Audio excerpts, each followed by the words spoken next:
If you want to, as you're coming into the space, just say hi in the chat, say where you're joining from. That's also always very welcome. And yeah, just to say that we're really excited to be sharing Cinderella stories with you all, and to say thank you very much to the George Ewart Evans Centre for Storytelling and Beyond the Border for holding this space with us and helping us to make it happen. I'm going to pass over to Professor Sobol in a minute, but first of all, just a bit of a housekeeping to add. So you have your microphones muted at the moment. We'd just like to ask you to keep your microphones muted all the way through, unless of course you're speaking. Chat, as you can see, is working, and you're welcome to share your thoughts and opinions in the chat all the way through. We'd like to ask you just to be careful and respectful when people are actually telling stories, that sometimes it can be a distraction. So maybe not too much chat while the stories are happening, but the questions, the Q&A panels, we're going to pick questions that have happened in the chat. So you're welcome during the talks, during the conversation, during the more theoretical part. Do share in the chat as much as you like. And what else? We are recording the session today, so if you have to move in and out, then you absolutely will be able to catch up. If you don't want to be on camera, then please turn your video off and you will not be seen. So I'm going to share the itinerary link in the chat so that everybody knows what's happening. So I'll keep on sharing this throughout the day, but that's the itinerary link so everybody knows.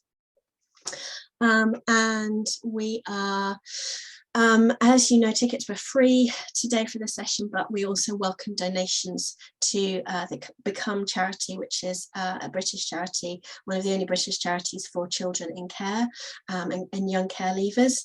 And it feels really important, particularly the work we've been doing with the Storytelling Choir has kind of emphasized the importance that these are magical and wondrous stories, but they're also stories that reflect pain and difficulty in real life. And it's really important, while celebrating the stories, to also be supportive of charities that support people who are experiencing some of this pain. So I'm going to also put a link to Become in the chat. And I will continue to do this throughout the day, just to encourage people, if you haven't already, to share a donation there. I think that's all I have for the moment. The itinerary is there. I think most of you know how to use Zoom by now. If you have managed to get through 2 years of the pandemic and you don't, I congratulate you. That's incredible. If you are uncertain about the viewing, if you go to the top right hand corner, if you're on a laptop, you can change between a gallery view, in which you can see everybody in their little windows, everybody who has cameras on, or you can have the speaker view, in which you just see the speaker. The chat is in a little bubble at the bottom, and any other questions or Zoom crises you have, feel free to, I guess, message me throughout the day. And that's all for the moment. I think I've said enough.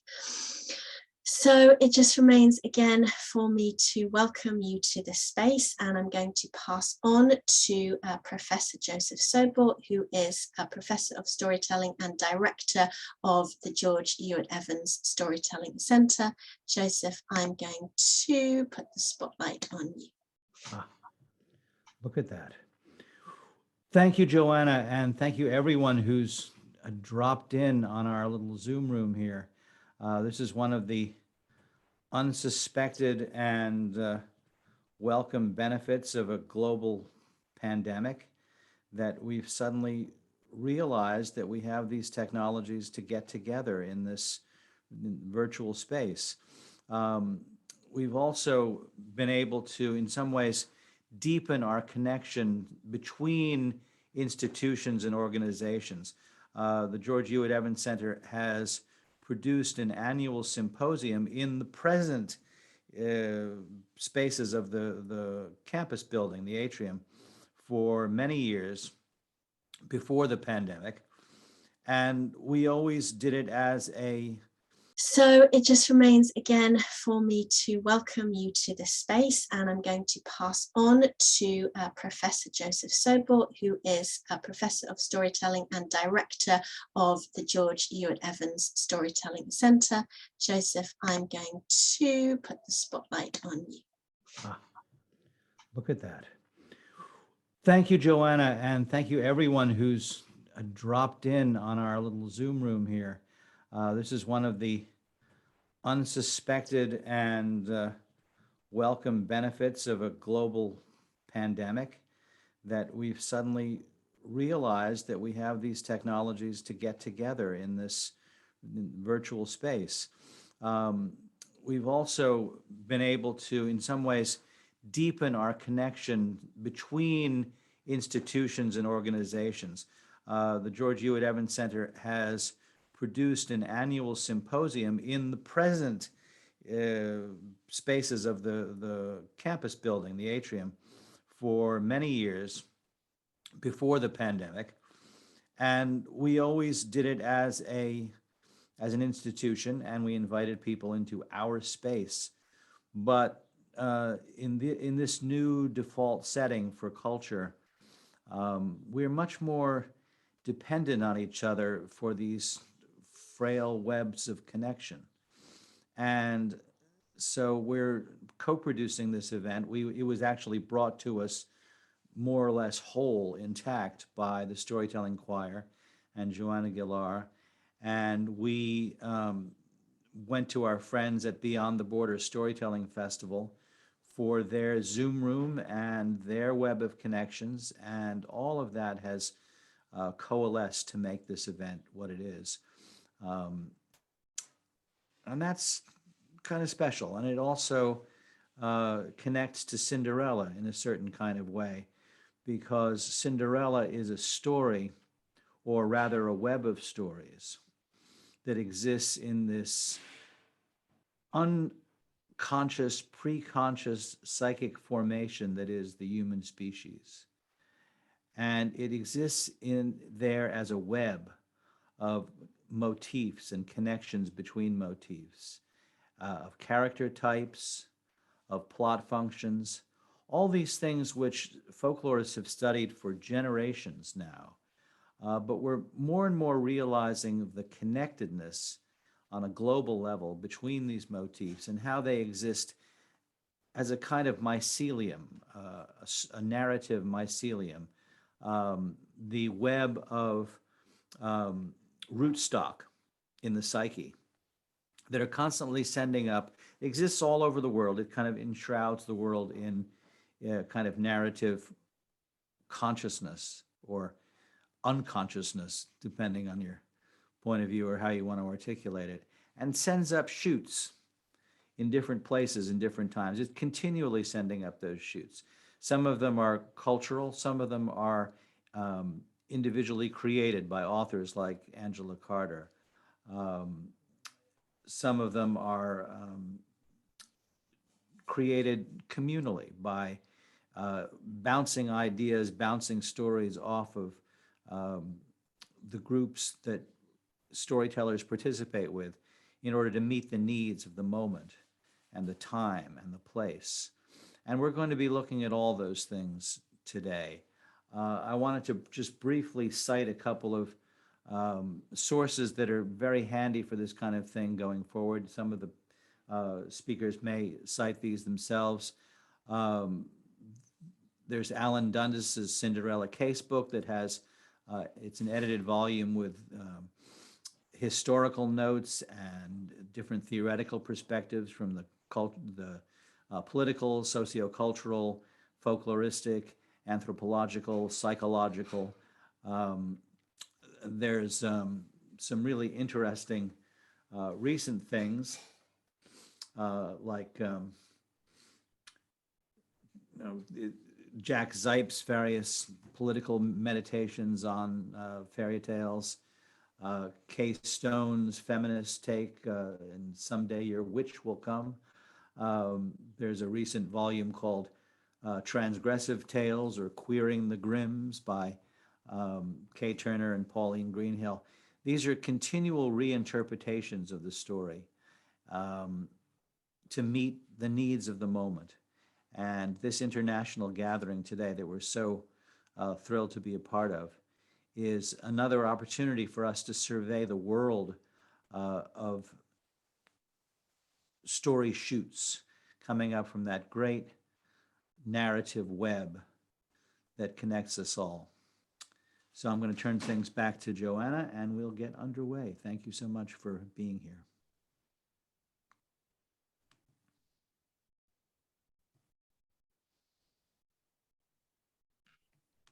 Thank you so much, Joseph. Yeah, well, I agree. It's really wonderful to be here. And I love that idea of the narrative mycelium spreading and nourishing and nurturing the world. So I just wanted to give a bit of an introduction to why we're here, basically. So last October, I contacted the man in charge of rewilding Brighton's one of largest golf clubs, Waterhall. And I wanted to ask him if we, the Storytelling Choir, could use his site to perform our wild concert of Cinderellas. And David, the site manager, as I later came to know, is an incredibly kind and generous man, but his email communication is very brusque. While I sent a 4-paragraph long email explaining the details of the project and asking if we could possibly perform it at his space, he sent me one line in response: interesting. I can't see what rewilding has to do with Cinderella. And so I'm going to bring that question into the space today because it's a great question. What does Cinderella have to do with rewilding? I'm not sure either.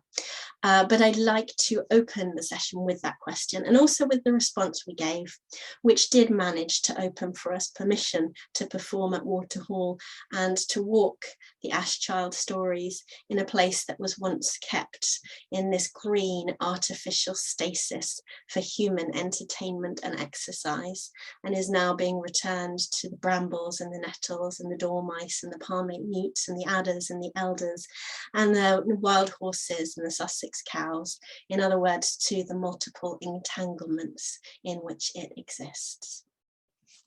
So what does Cinderella have to do with rewilding?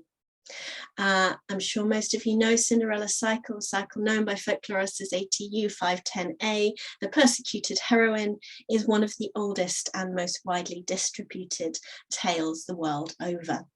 It was first recorded in writing in 9th century China, actually not in Europe. And it's in that recording, it's a tale from the Zhuang tribe about a skillful young woman and a gold-eyed fish.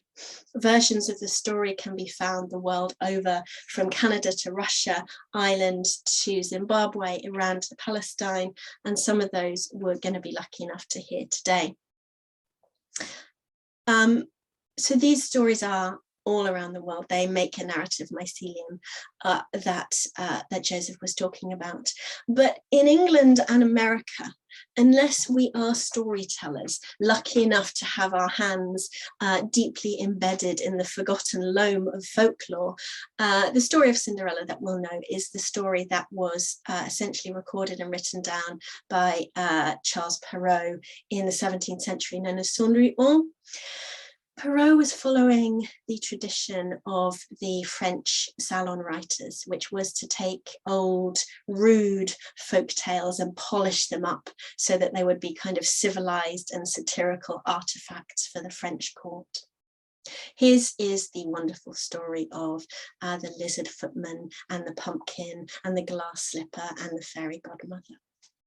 For better or for worse, this has become, in Anglo-America, this has become our Cinderella, repeated endlessly, with saccharine and serious, sweet and subversive, powerful and radical retellings in 20th and 21st century media. In fact, unusually, the Grimm's retelling is actually the lesser known, because in the Grimm's retelling, which is told it's really well known in Europe, but less in America and England. There's a tree rather than a fairy godmother, and we'll come on to that point in a minute. This is not Cinderella as she exists the world over. What we know of Cinderella is not Cinderella. And among other things, the fact that this is how we know it reflects the racist and white supremacist mindset of Anglo-American tradition. We remember Cinderella wrong.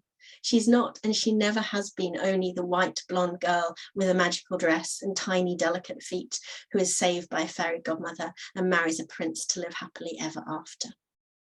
Among multitudes of others, many of whom we'll hopefully have conversation with today, she's also Ye Shen, the girl from 9th century China who befriends a red-finned fish, buries its bones and learns their magic, then gets married to a greedy warlord who abuses the power of the bones and the power of her ancestors, and until they're buried in the waves of the East China Sea and lost forever.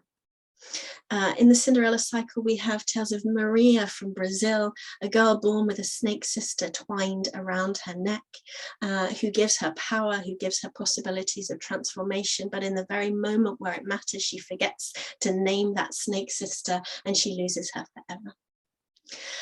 She's also Hannah from Japan, who wears the skin of an old woman and has the power and the voice of mountains. She's Crowskin's Maya, a girl from Småland in Sweden, whose voice is powerful enough to control light and darkness.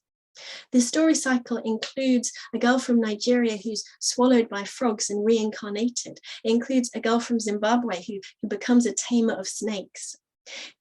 She's a girl from Iran and Afghanistan who is tricked into killing her own mother. And then by the redemptive power of her own attention, she brings that mother back from the dead. Ashchild is not just a girl either. He's also a boy from Haiti whose life is saved by a blazing orange tree, a cowherd from India who's recognized not by the size of his feet, but by the power of the length of his hair.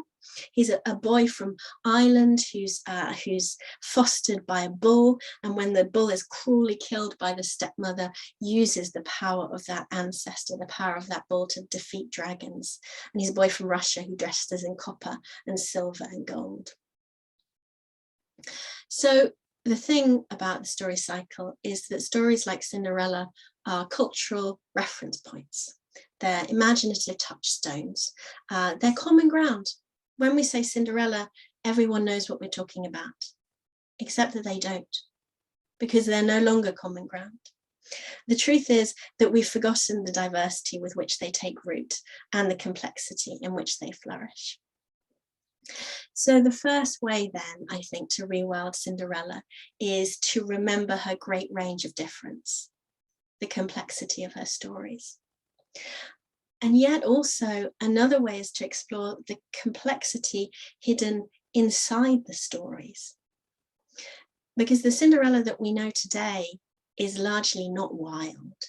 She may befriend mice, as in Disney, and her fairy godmother might transform as lizards to wait on her, and mice to convey her, and pumpkins to bear her. But her drama is human, and her story is essentially existing on a human plane of action, like Waterhall, like the golf course. Our Cinderella has been, by slow and repetitive reduction of difference, become a space of human interaction and a space of anthropocentric entertainment. But the thing is that in the story cycles told throughout history, who the Ashchild is far more connected with where and with whom she is, in the words of Donna Haraway, the philosopher ecologist. This human-shaped fairy godmother may be a fairy, but was also waving a magic wand, the invention of Perrault, and a wonderful invention, but has become one that's stuck. Across the world, ash children are fostered by a multitude of kin, from crabs to antelopes, yellow calves to bracket bulls, golden fish to rose trees, white doves to twining snakes, to cows to sheep. Boundaries are fluid, not just between human and non-human, but also between stranger and family, and between life and death.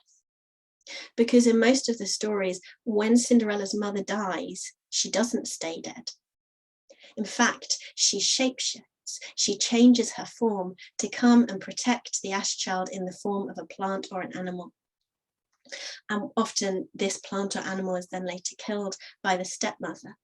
And what the ash child has to do is to gather and tend to the bones. And this gathering of the bones and the tending both to the living and the dead, shape-shifted mother or wild kin is also something that feels really crucial to the stories. Because the ash child, Cinderella's transformation, is not a passive, she's not a passive recipient of sudden magical largesse, a wave of a wand as a moral reward for her meekness and her obedience. Rather, she has changed her possibilities by wielding and changing her relationships. These ash children, many of them, they care for their wild kin, not because they're lonely or because they're hopeless, but because they're change makers, preserving the fluid lines of their existence. They have complex, reciprocal relationships with their guardians. They weep trees into life. They feed fish with the edges of any food that they have. They share their meager scraps with frogs in the wells behind their houses. They polish leaves every hour of every day until they make date palms into gold, shining trees. They feed, they gather, and they bury the bones. It's not the hopelessness, it's not the meek obedience, but it's the intimate attention in many of the stories that they pay to the non-human beings around them that transforms their world. And their care for the other often puts the ash child as a mediator, not just between human and non-human, but also between life and death. So around Cinderella and within Cinderella, there is space to invoke the diversity and complexity that's been forgotten. And as Joseph mentioned, it's not just a diversity or a power throughout history, it's also one that's continuously culturally developing and changing. And of course, these stories should change. They always are changing. And one of the things we've noticed when taking these stories into colleges, which we're doing now in Brighton, is that new changes come on and new different power constellations are opened up. So one of the things that feels quite difficult in the story is the cruelty and unredeemed maliciousness of the stepmother and the stepsisters, and the fact that it's very hard for the girl to have any kind of positive relationships with human female kin. But when we bring these stories to young people now in Brighton, they question that, and they say, well, what about if she had a relationship with her stepsisters that transgressed the cruelty that's kind of put upon them? What about if it was the relationship between the Cinderella and the stepsisters that made the change? So change is still coming. Cinderella is a change maker and a change that's still existing in our world. But in order to truly comprehend that change, I think it's something that we have to do in awareness, not just of the complexities of her now, but also of the complexities of her geography and her time and space. So how to do this? The third aspect to the Rewilding Cinderella project is to rewild how these stories are performed. The Storytelling Choir's tagline is returning community to stories by telling stories in community. As everyone in this room knows, that the honoured tradition of the solo storyteller goes back, way back before recorded history. But today, in our sort of mired in our culture of individualism, when art becomes also this kind of the polished moment of the privileged genius so often, we wondered what it would be like not to tell stories as solo tellers, what it would be like what would happen to the Ash Child cycle if we weren't alone when we told her stories? What would happen if we brought them together? What would happen if we told them in company? And what kind of conversations would erupt there?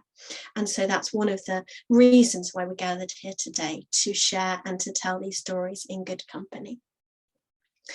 And I'm not so sure that they're only stories after all.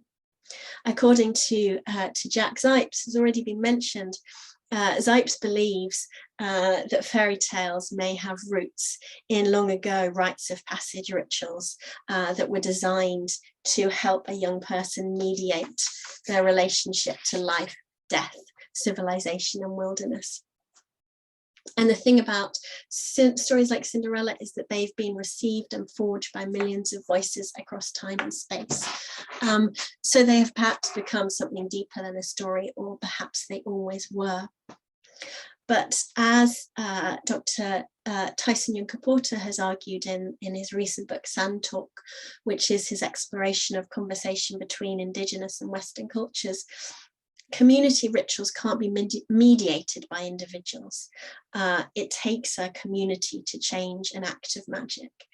And however much authors and tellers and corporations remake the Perot-based Cinderella, turning her into a dressmaking entrepreneur, as in the 2021 film, or the only goth in town, as in Andrew Lloyd Webber's new musical, we're still working within the constraints of a single story that should never have had its range of difference forgotten. We may on the surface dismiss Cinderella as passive, unhelpful modelling for young women, but in a very real sense, Cinderella is still our pattern of transformation that we model to young people, particularly young women. The idea that if you keep your head down and do what you're told and work hard, and then you'll marry well and be happily ever after. There's far more power to this story that bubbles and surges through it, about attention and kinships and hearth holding, about speaking with the grief of our ancestors and changing patterns of what's possible. We need these Ash children in our lives and in the lives of our young people, and we can't bring them back alone. So the last thing I'd like to say is that this symposium is in itself an act of wilding that wasn't supposed to happen at all. In December, the Storytelling Choir, having managed to persuade David Larkin that we might have something to do with rewilding, was given permission to come to the golf course full of nettles, and therefore we got the Arts Council grant that we wanted. We had 5 places for storytellers to join us and rewild Cinderella, but we got in our call out 60 applications from incredible artists and tellers from all over the world. And we didn't want to play the game of regret and space limitation. It didn't feel like something that we even were permitted to do, because these were stories that needed to be held in conversation. And so we changed the rules, and we invited all the tellers to play a different kind of game, one that involved being in a space together and sharing and telling stories. We contacted Joseph and Emily from the George Ewart Evans Centre, who got in touch with Naomi from Beyond the Border, and we told them that we had this incredible plethora of Cinderella stories that needed to be shared, and to our delight, they agreed with us. And so here we are today. So I'd like to say thank you so much to you, George Ewart Evans Centre, and to Beyond the Border, but also to all the tellers who've come here to share the stories with us today. It's our profound hope that today will be a day of rewilding our screens, rewilding Zoom, rewilding our rooms and our imaginations with the complex, forgotten journey of the Ash Child, who is still carrying the flames. So thank you so much to everybody for that. Our first session is chaired by Gauri Ray. So I'm going to pass over to Gauri to introduce the speakers.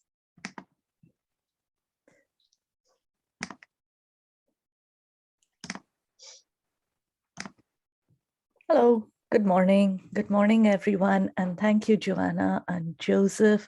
That was just a wonderful beginning to the day. And on that note, actually, I think, Joanna, you've really warmed us up to dive into the Cinderella stories. So I'm not going to have too much of a preamble, just to say that we'll be listening to two wonderful speakers today, Dr. Iris Curteis from Australia, who I will invite first to bring her version of Cinderella, which is called Love Like Salt. And I would also, before I ask Dr. Curteis to take the platform, I would request anybody who has questions to put them in the chat. We'll have the two speakers present their versions, and then we'll take the questions at the end. So if you've got any questions, anything bubbling in your mind, just keep putting it in the chat and I'll keep scrolling through. So I'm going to now introduce Dr. Iris Curteis, who's from Australia. She's a storyteller and a social artist, and I'm really looking forward to listening to Love Like Salt. Thank you very much, everyone. So I'm going to jump straight in and tell you the story. And then after the story, I'll unpack it a little bit. So get comfortable. There was once a wealthy and powerful man. Some say he was a king, others he was a merchant. It matters little. What does matter is he owned a great many things, among them a measure of vanity he wore like an overcoat. But even he felt the hands of age lie more heavily on his shoulders, and his wife was similar in years. So he decided that it was time to decree who'd rule after his death. He had 3 daughters, all beautiful, kind-hearted, and wise enough for his liking. He told them he loved them all equally, and therefore he'd name the one who brought him the most indispensable thing as future queen. The eldest daughter brought him a fine purple robe, and said, naked we come into the world, so clothing is indispensable. But purple is the most indispensable thing for a king, for it is the mark of majesty and rulership. Without it, he is just a common man. The second daughter baked a loaf of bread, placed it on a golden platter, and served it with a golden beaker of wine. Father, food and drink are the most indispensable, for without these, none can live. They are the gifts of God who taught us to know them as sacred symbols. Then the youngest stepped forward, bearing salt in a small wooden bowl, saying, Father, I know salt and wood to be the most indispensable. The ancients paid homage to sacred trees and knew salt to be holy. I love you like salt, and salt, like love, is indispensable. The father turned pale with outrage. Immediately decreed the kingdom would be divided between the 2 elder sisters, and then with a voice like thunder, with words as sharp and cold as hail, he said, you, my youngest daughter, have shown the sense of a peasant. If you love me like salt, your love shall be repaid in salt. You shall be seized, a sack of salt bound on your back, and blindfolded you'll be led up the mountain, deep into the wild, trackless forest, as far as your feet will carry you. Go to the foolish, coarse people who worship trees. Go to those who consider common salt to be sacred. Go until you can go no further, and there you will be left. The girl wept with all the grief a broken heart can hold. Mother and sisters begged for mercy, but the father's anger raged like a tempest. As he decreed, so it was done.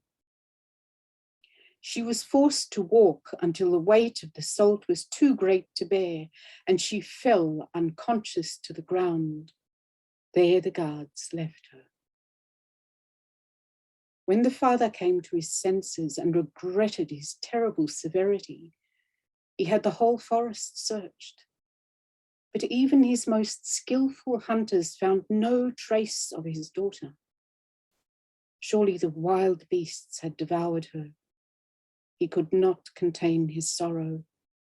But mother and sisters hoped that she still lived, hoped she'd hidden herself in a cave, hoped she'd found shelter with caring, gentle people. High on that same mountain lived a woman as gnarled as an ancient yew tree. She kept a large, noisy, fierce flock of white geese and was known to some as a wise woman who'd cure almost any ailment, who knew all the secret ways of the stars and the moon, helped with the getting of children, the healing of wounds, those of the body and of the soul. When the season was right, she'd cut grass for her geese in the meadow. By the edge of the forest, she'd gather wild berries, apples, mushrooms. People often saw her make her way deep into the woods, where bears, wolves, and wild things without names lived, to gather all manner of herb, bark, leaf, and root.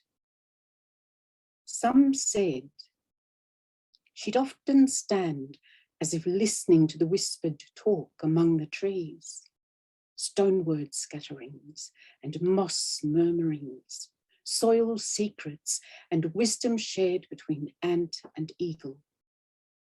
Others said she was casting spells, she had claws beneath her gloves, it was safer to stay far away from her, best not to even look at her. They placed no trust in herb law, women who lived alone and had kenning of the ways the weather would change long before it did, and read in leather-bound books. She was a witch. One morning, a young man, he might have been a count, who loved to wander in the wild places, came across her just as she was bundling and tying an enormous ground sheet full of sweet-scented grass. The bundle was huge. It wasn't all. There were 2 large baskets of apples and pears. He burst out laughing and said, "What are you thinking, old mother? You'll never carry this. Have you no one to help you?" She smiled and shook her head. "I am poor, and the poor know best. Everyone must carry their burden. But seeing that you are straight and strong, would you be so kind?" He agreed. If the old woman could manage, it wouldn't be too heavy or too far. But soon enough, he was groaning under the weight, saying he needed to rest. "It will do you good not to give up. Go on a bit more. It's quite light," said she. "You'll have to walk for another hour in any case." "Another hour? Your bundle is not light. It weighs as if it were full of cobblestones, and the apples and pears are as heavy as lead. I can scarcely breathe. But I'll bear it," he said. Then the path began to climb, up and up, steeper and steeper, scaling the mountainside. Stones slipped and slid under his steps as if they were alive. "Old mother," said he, "I can't go on. I must rest." "Not here," answered she. "You can rest when we arrive." "Old woman, you're shameless," he cried, and tried to throw off the bundle, but it stuck fast as if it grew on his back. She capered about, laughing, telling him his face was as red as a turkey tom's, telling him, "Carry your burden patiently," promising a reward. With every step, he dragged himself along behind her. She grew more and more nimble. Just as he thought it could get no worse, she leapt into the air and landed high on top of the bundle. His knees nearly buckled, and he would have sunk to the ground, but the crone flogged his legs with stinging nettles. Groaning, he climbed and climbed and finally reached her cottage. Geese flapped their wings, stretched out their necks, and honking ran to meet the old one. Behind the flock walked a wench, coarse and grey, strong and tall. She called out how glad she was to see her mother safely return, for she'd stayed away so long. Answered the crone, "This kind gentleman carried my burden and even took me on his back when I was tired. It didn't seem long to us. We've been merrily cracking jokes." At last the old woman slid down, took the baskets off the young man's arms, and the bundle fell to the ground. She looked quite kindly at him, offering him to sit and rest. But her daughter she sent into the house, for it was not seemly for them to be left alone. We mustn't pour oil on the fire. He might fall in love with you, she said, her eyes a-glitter. That was nearly more than the young man could take. The daughter's hair, braided into a thick plait, was as coarse as an old horse's tail. Her features were as if they'd been carved with all the finesse of an axe. Her skin was like rawhide, crusted with salt and etched with the markings of thorns. After the old woman had brought him food and drink, stroked her geese as if they were children, and had disappeared back inside, he lay down on the bench under a wild apple tree. The air was warm and mild. On all sides stretched green meadow, set with cowslips, wild thyme, buttercups, yarrow, flowers in their thousands and bees at twice the count. A brook like a ribbon of silver threaded through the green, and white geese grazed, rested, and floated in the water. The next thing he knew, the old woman shook him awake. "Sit up," she said, "you can't stay here. But before you leave, I'll give you your reward. Of money and land you have no need. Here is something else." She placed into his hand an exquisite phial, cut of a single emerald. He gazed at it in wonder and saw deep within the emerald depths the light of a leafy summer forest and the soft radiance of the moon. "Take great care of it," said she, "for it has the power to heal hearts and bring you good fortune." Refreshed and overcome with gratitude for this precious gift, he set off at once. It took 3 days of wandering the wilderness before he found his way to a town. The lord and lady were holding a banquet in remembrance of the daughter they'd lost. As no one knew him, he was brought before them. He knelt respectfully, and when asked to rise and tell of his travels, spoke of his strange encounter with the crone, and finally drew the emerald phial out and handed it to the queen. She'd hardly touched it when she fell in a faint to the ground. The count was seized and would have been thrown into prison when the queen opened her eyes and ordered, "Release him and leave. I wish to speak with him alone." "As soon as I touched your phial," she said, "I knew it held the tears that had fallen from my daughter's eyes. Tell me, have you seen her? She was as white as snow, as rosy as apple blossom, and her hair as radiant as sunbeams." The count shook his head. He'd only seen the crone and her coarse, ugly daughter. He'd seen nothing of such a fair child. "But I give you my word, I will return to the crone and ask her if she has any knowledge of her." So once more he set off to climb the mountain. This time he found his path with uncanny ease, as if it unfurled before his feet and willingly guided him along the easiest and speediest route, until it took him through deep forest.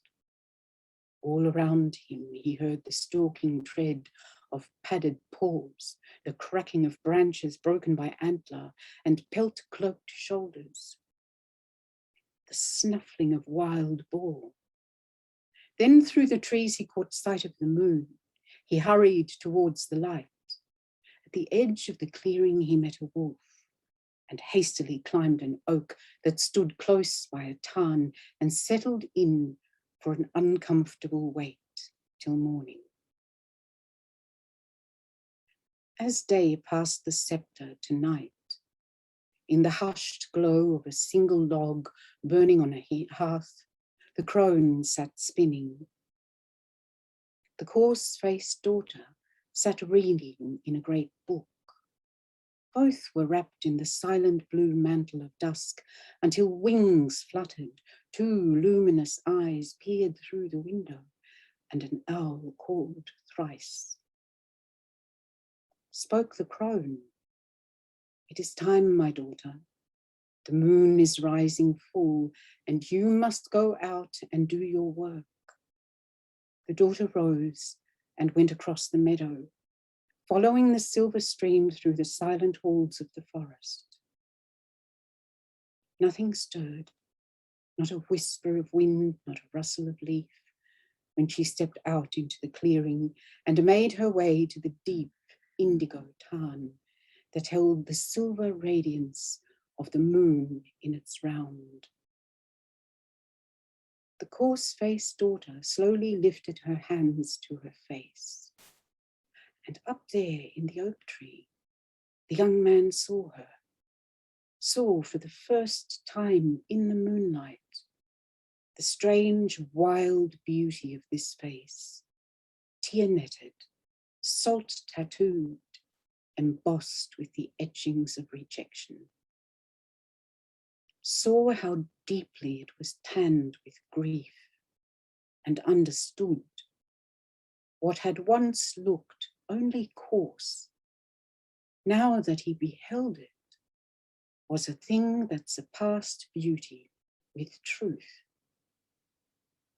She gently took off the mask, her hide of resilience, and lay it on the sweet scented grass. She slipped out of her shift and into the water and bathed in that glimmering pool. And when she'd finished, she dressed. And in the silver moonlight by the edge of that tarn, she sat. As she sat, she wept. As she wept, she sowed her tears like pearls into the sacred water. Tears that dissolve grief, healed and cleansed. Tears wept for heartless fathers, for the remorse suffered. Tears to give strength to mothers and sisters. Tears of forgiveness and gratitude. All fell with the luster of pearls, tracing silver ripples into the indigo countenance of the tarn. And when her tears were shed, she washed her mask gently in this salted water until it was softened by compassion. And as she gazed into that mirror, her true face, shaped by the cycles of the moon and the teachings offered by salt and love, emerged. And the man in the oak saw her hair, golden like sunbeams, fall free and spread about her like a mantle, her eyes as bright as stars in heaven, and her cheeks like apple blossom. And he knew who she was. Drawn forward, he leaned too far. When the bough cracked, she seized her mask and sprang to her feet and ran home, trembling like an aspen leaf. The old one, standing on the threshold, laughed kindly. "I already know all," she said. She lit candles and filled the room with light. Fetching a broom, she said, "All must be clean and sweet. But mother, why work at such a late hour?" "My daughter, it is 3 years today since I found you in the woods. We can no longer remain here together." The girl was terrified. "But you are my dear mother. Don't send me away." "No, child, it is my stay here that is over, not yours. But when I leave, all must be set in order. Do not hinder me in my work. Say not a word more, but go to your chamber. Take the mask off your face and put on the silken gown which you wore when I found you. Wait until I call." Soon after the young woman had gone, there was a knock on the door. The old one answered, and before the young man could say anything, she said she'd been expecting him and called out, "Come, my little daughter." And there she was in her silken robe, blushing like a moss rose when she saw the Count. And when they beheld each other, they knew they were gazing into the eyes of the one they would love for all the days of their lives. "All that is mine shall be yours," said the Count. "Ha, she needs nothing," said the old woman. "The town full of tears is more precious than all your wealth. My house is payment for her services, and she shall inherit the geese she has tended these last 3 years. They have taught her about bravery, protecting the weak, and never abandoning the sick or wounded. Taught her knowing and timing and traveling together, taking turns to lead, and the strength of lifelong bonding. Salt has preserved her purity of heart, and just as the salt of the earth, she is incorruptible." The old woman placed their hands into one another's and disappeared from their sight. The walls shook, the floor trembled, and the little house became a palace. Servants with soft downy feathers adorning their hair were joyfully preparing a wedding feast. Not long, and the Queen, King, and sisters arrived, for the old one had summoned them. When they entered, the King knelt before his daughter and asked her forgiveness. The young woman said, "You might have spared yourself the long misery in which you have lived. If you had not 3 years ago unjustly driven away your child. No harm has come to me, for I bore you no ill will, and you have long had my forgiveness. You only punished yourself when you could have learned from salt, as it is as indispensable as love." But to her mother she gave the mask, and with her sisters she said she shared the secrets of the tear-filled time.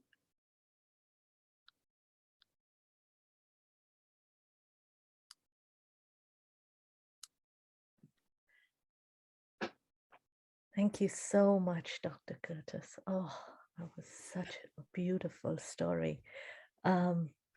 Yes, should we just take a moment, and then if you want to have anything to say, remarks, we're getting a bit of appreciation in the chat, lots of appreciation, in fact.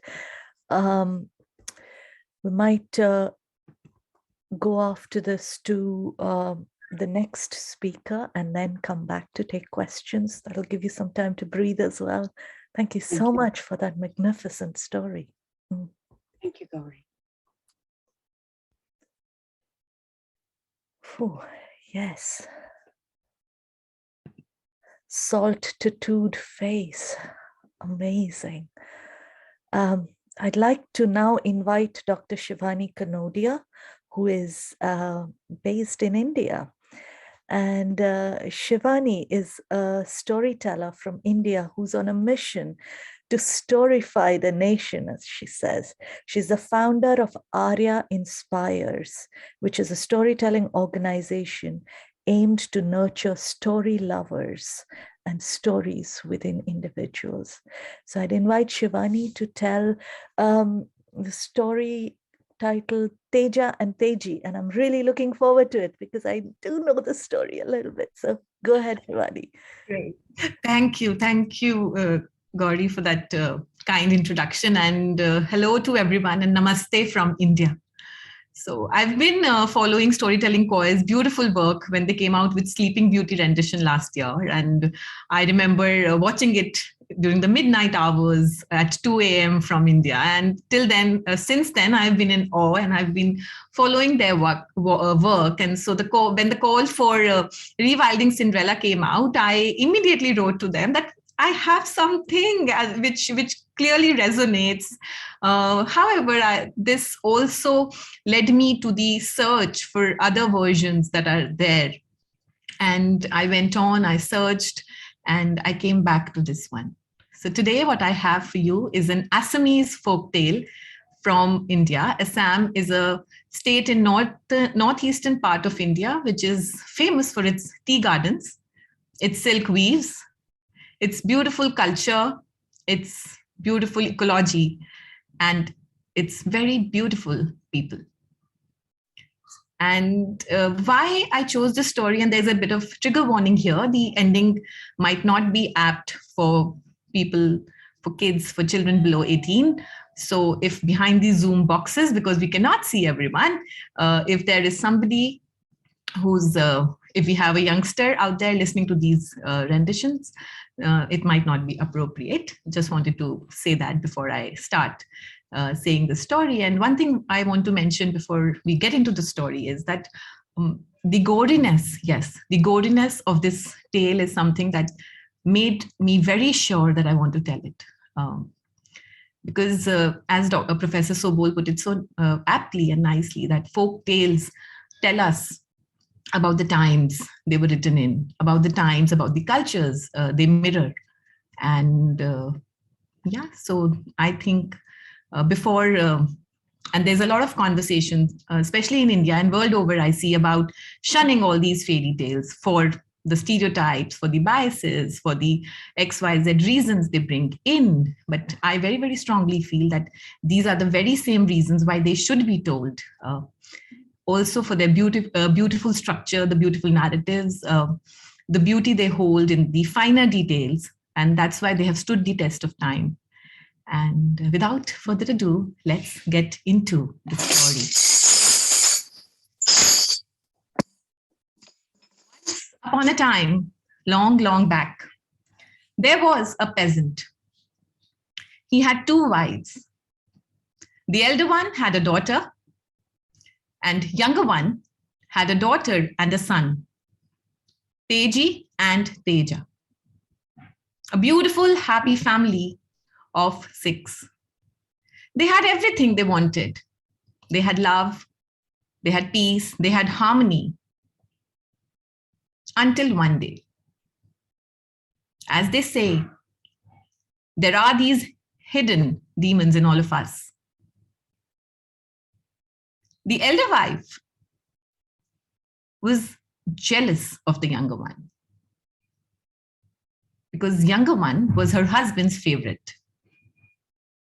Both of them were beautiful, charming, intelligent, and very, very nice. But younger one was also kind-hearted. All this was under the wraps until that one day when both the wives went for their daily bath to the nearby tank. And younger one asked the elder one to scrub her back. The jealousy took over. And while the elder one was scrubbing the younger one's back, she also pushed her into the tank. And woohoo, she said, change into a tortoise. And so the younger wife was transformed into a tortoise. She left her there and went back home. On reaching home, children asked Teja, Teji, her own daughter, where is our mother? And she shrugged them off. How do I know? Children were worried. They couldn't do much. Next day, when they went out and took the cows for grazing, and when they were near the tank, they heard a voice. Children, they looked around. There was Nobody. They shrugged it off in their own heads. They again heard a voice. Teja, Teji. This time, they looked at each other. Did you hear that? Yeah. They again looked around. They didn't know where this voice is coming from, but they were sure that this was not in their heads. And that's when they heard, children, look in the tank. Is this tortoise talking? I am not tortoise. Teja, Teji, I'm your mother. Your stepmother transformed me into a tortoise yesterday. And she told them everything that happened. Children cried, children wept. But the mothers just said, don't worry, sit with me. And she looked at them and like every mother felt that they didn't eat well. So she offered them the tortoise vomit on the leaf nearby and told them, eat it. You will feel very good and not hungry anymore. Children followed and obeyed their mother. And they had not had such delicious meal in a long, long time. They were not hungry anymore. They were satisfied and they went back home happy. They met their mother after all. Every day this happened. Days passed and the elder wife was noticing this change. Something is wrong. These children don't ask for food anymore. They're getting plump and healthier while my own daughter is getting scrawny and thin. I have to find out what's happening. So she one day asked her daughter to go along with Teja and Teji when they went for cow grazing. The daughter went with them and Teja and Teji, for obvious reasons, did not want her to know where do they go, who do they meet. So by design, they sent her with one cow on the other side and went quickly to the tank to meet their mother. The mother brought out the food from the stomach and put it on the leaf like every other day. And while they were eating it, suddenly their sister came. And when the sister came, she saw Teja and Teji eating the food. Now, for the kind-hearted souls these children were, just like their mother, they offered her the food. The sister was also very delighted. She had never had such a delicious meal in a long, long, long time. She felt happy, full, and gratified. And all of them happily went home. As soon as she reached home, she was poured with questions. What did you see? What did you eat? Did you do something?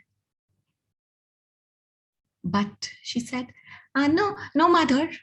We just went, we grazed the cows and we came back. You're lying. Don't lie. Tell me now. And poor girl, how could she hide it? She blurted everything. And now the elder wife knew the secret. She was enraged. She was angry. And she had another plan. That night, she put pot shreds under her mattress. And the entire night, she kept tossing and turning and tossing and turning and tossing and turning. And with every toss and turn, there was a sound. Her husband asked, "What's wrong with you, my dear?" And she said, "I have bad joint ache. I think I'll die if not cured." The husband asked, "What can I do for you?" "That big tortoise in the tank? I need its flesh, and that will cure me." "Your wish is my demand." And so the peasant ordered his servants to go and catch that tortoise and cook a nice, delicious meal for her wife. When Teja and Teji heard this, they were horrified. They went running to their mother and told her everything. Mother, who was now a tortoise, told her, "Don't worry, there's no point weeping. We have to find a solution. Now listen to me carefully and do as I told you, as I tell you. The men will try and catch me, but I will not be caught. And then you have to try and catch me. I will be caught. Once you hand over me to them, they will offer you some meat in return. When you get that cooked meal, hide the meat under the leaf. Don't eat it. And find a way to plant it near this tank. Children listened to their mother carefully and said, okay. Next day, everybody went on a mission to catch the big tortoise. After all, the elder wife had to be cured. They went there and tried to catch the tortoise. Here, there, everywhere. But every effort was in vain. Till Teja and Teji went and got the tortoise. The meal was cooked, and just like the mother had anticipated, they were given the meal. And they very carefully hid the meat under the leaf and planted it near the tank. Next day, the entire village was in for a surprise because there grew a big tree of gold and silver. Gold and silver tree? The news spread like wildfire. Everybody came to get some gold, get some silver, get some more. But nobody was able to pluck even a single coin, a single leaf. The news reached the king, and he came with this big army to uproot the tree. The soldiers tried, alone, in groups, together, with ropes, with elephants. Nothing doing. Nobody was able to uproot that tree. And that's when Teja came and told the king, I can uproot it for you. The soldiers started to laugh. We have not been able to do it, and this boy, he will do it for us. The king said, let's listen to him. Teja said, I can uproot it for you, sire, but on one condition. You will have to marry my sister. Marry your sister? She's too young. But I will come back for her if you keep your promise. And so Teja uprooted that gold and silver tree and handed it over to the king. King went back with the promise to come back to marry Teji. But before he left, Teja said, you are a busy man, sire. You may forget your promise.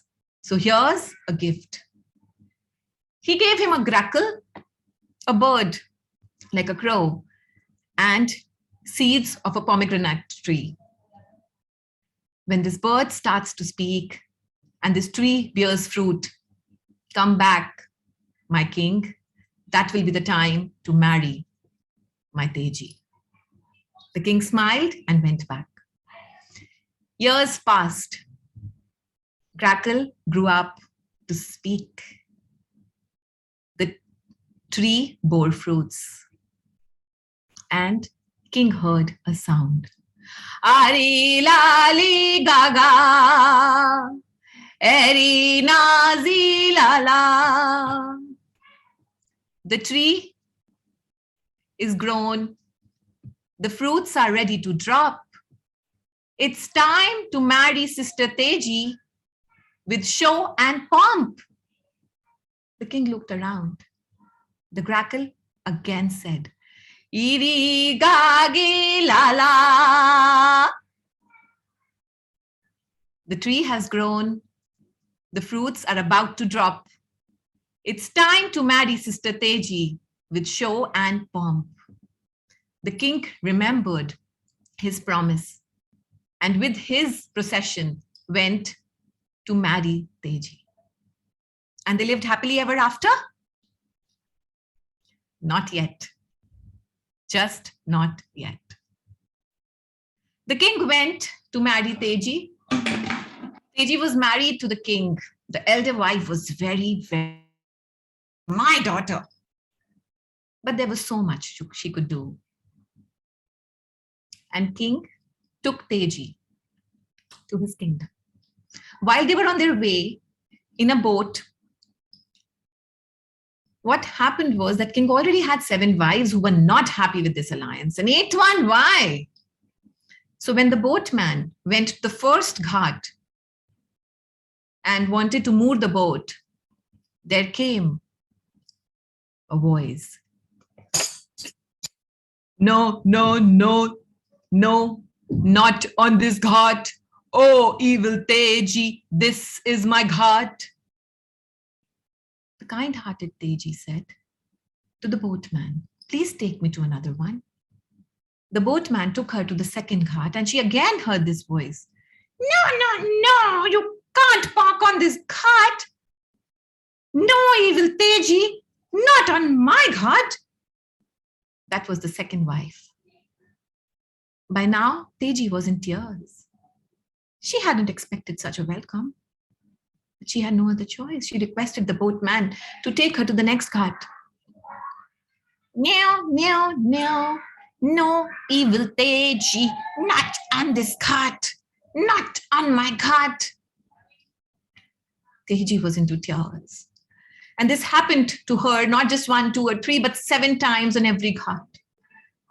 And finally, she could moor her boat on the 8th one.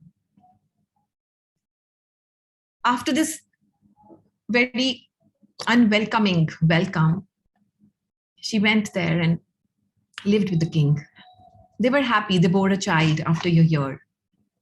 They had a son who was the apple of the eyes, and everyone was happy. And that's when the elder wife had her time to seek revenge. As the custom said, after bearing children, the woman goes to her mother's house. So the elder wife called for her. Teji, who was longing for her mother's love, forgot everything that has happened. She was excited. She was so happy that her mother is calling her. She wanted to go and she left. And on being received, the elder wife gave her a warm hug. Oh, my dear Teji, I'm so sorry for what I've done for you. I've realized my mistakes, my child. I will make it up for you. Oh, my dear child. She hugged her. She treated her with good food. And next morning, she said, I've never given you mother's love. But now I have realized my mistake. Can I comb your hair? Would you allow me, please? Teji, for her kind heart. She was so happy. She had tears of happiness in her eyes, and she sat in front of her mother, her hair open. And the elder wife started to comb her hair. And while she was combing her hair, she pricked a needle in her head. And woof!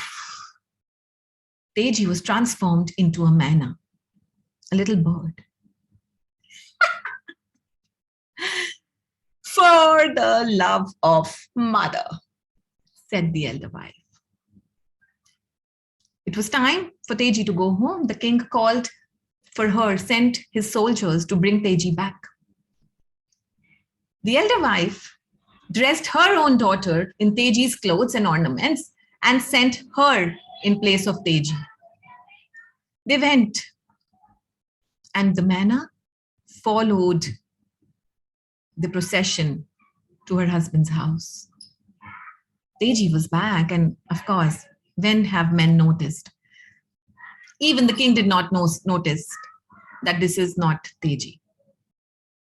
He was okay, nobody recognized, and everything was going well until one day when something peculiar happened.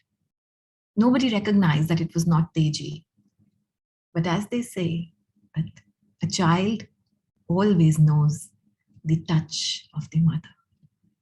The little child, when held and taken care of, kept wailing and crying, and Teji's sister had no idea how to take care of a little one.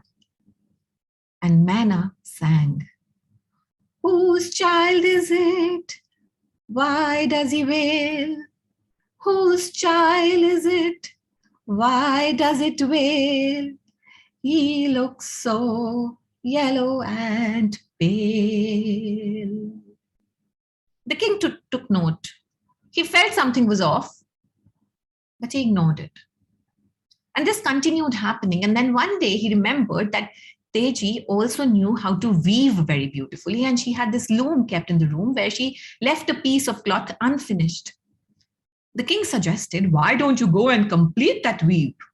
It was turning out beautiful. Teji's sister, who had no idea about weaving, had no other choice but to go and do that.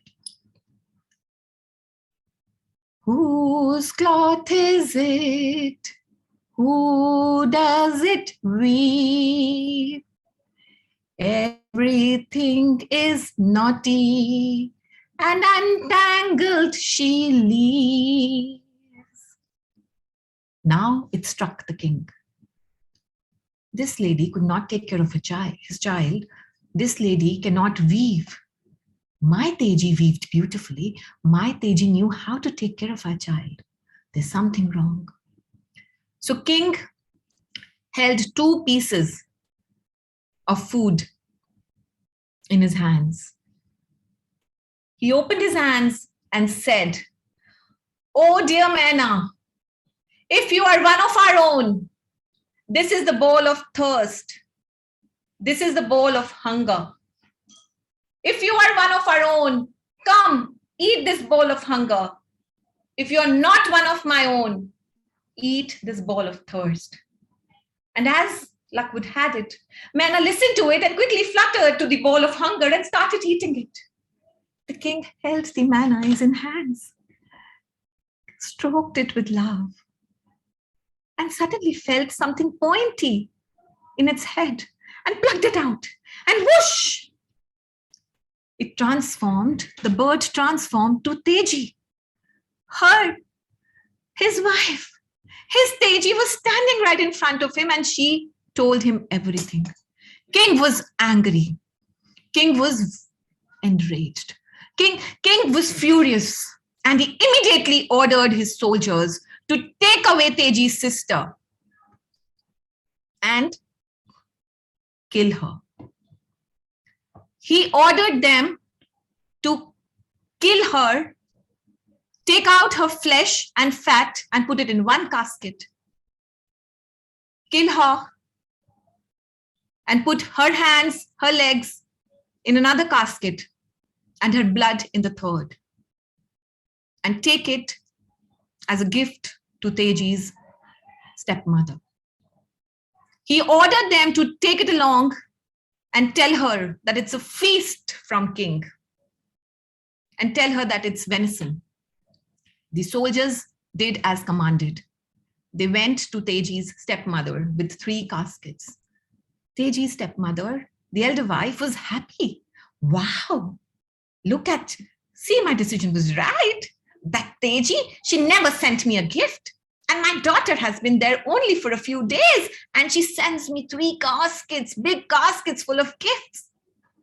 She ate the first casket, the flesh and the fat, and feasted herself to her heart's delight. The soldiers were ordered to only give the first casket at first. And when she had her delightful feast, that night she slept. Next morning, she heard soldiers who were ready to leave. Feast, feast, feast of its kind, feast from the relatives for the relatives. And the stepmother felt she didn't make sense. And she said, "What are you saying?" The soldiers said, "Oh, nothing, ma'am. We have to go." And they pointed towards the second and the third casket and left. When the stepmother opened the second casket and saw her daughter's parts, she was devastated. She shouted in rage. She cried, and the entire village was filled with her cries. And in the kingdom, the king, along with Teji, lived happily ever after.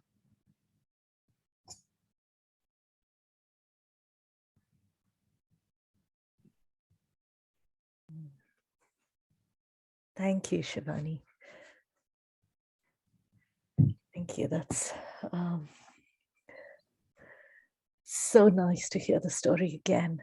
Thank you so much for the story, and just take a few moments, wait for people to just absorb the story, come back with any images, anything they want to say. And if there are any questions, please do put them in the chat.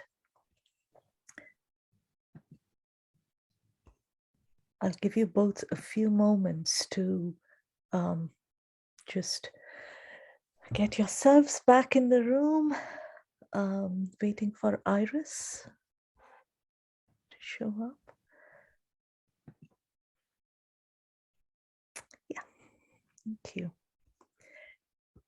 Yes, lots of comments about what powerful stories they both were. And it goes to something that Joanna kind of mentioned in her introduction about Cinderella certainly not being only a persecuted heroine. There is an inner core of resilience in both stories that seems to be coming through very, very strongly.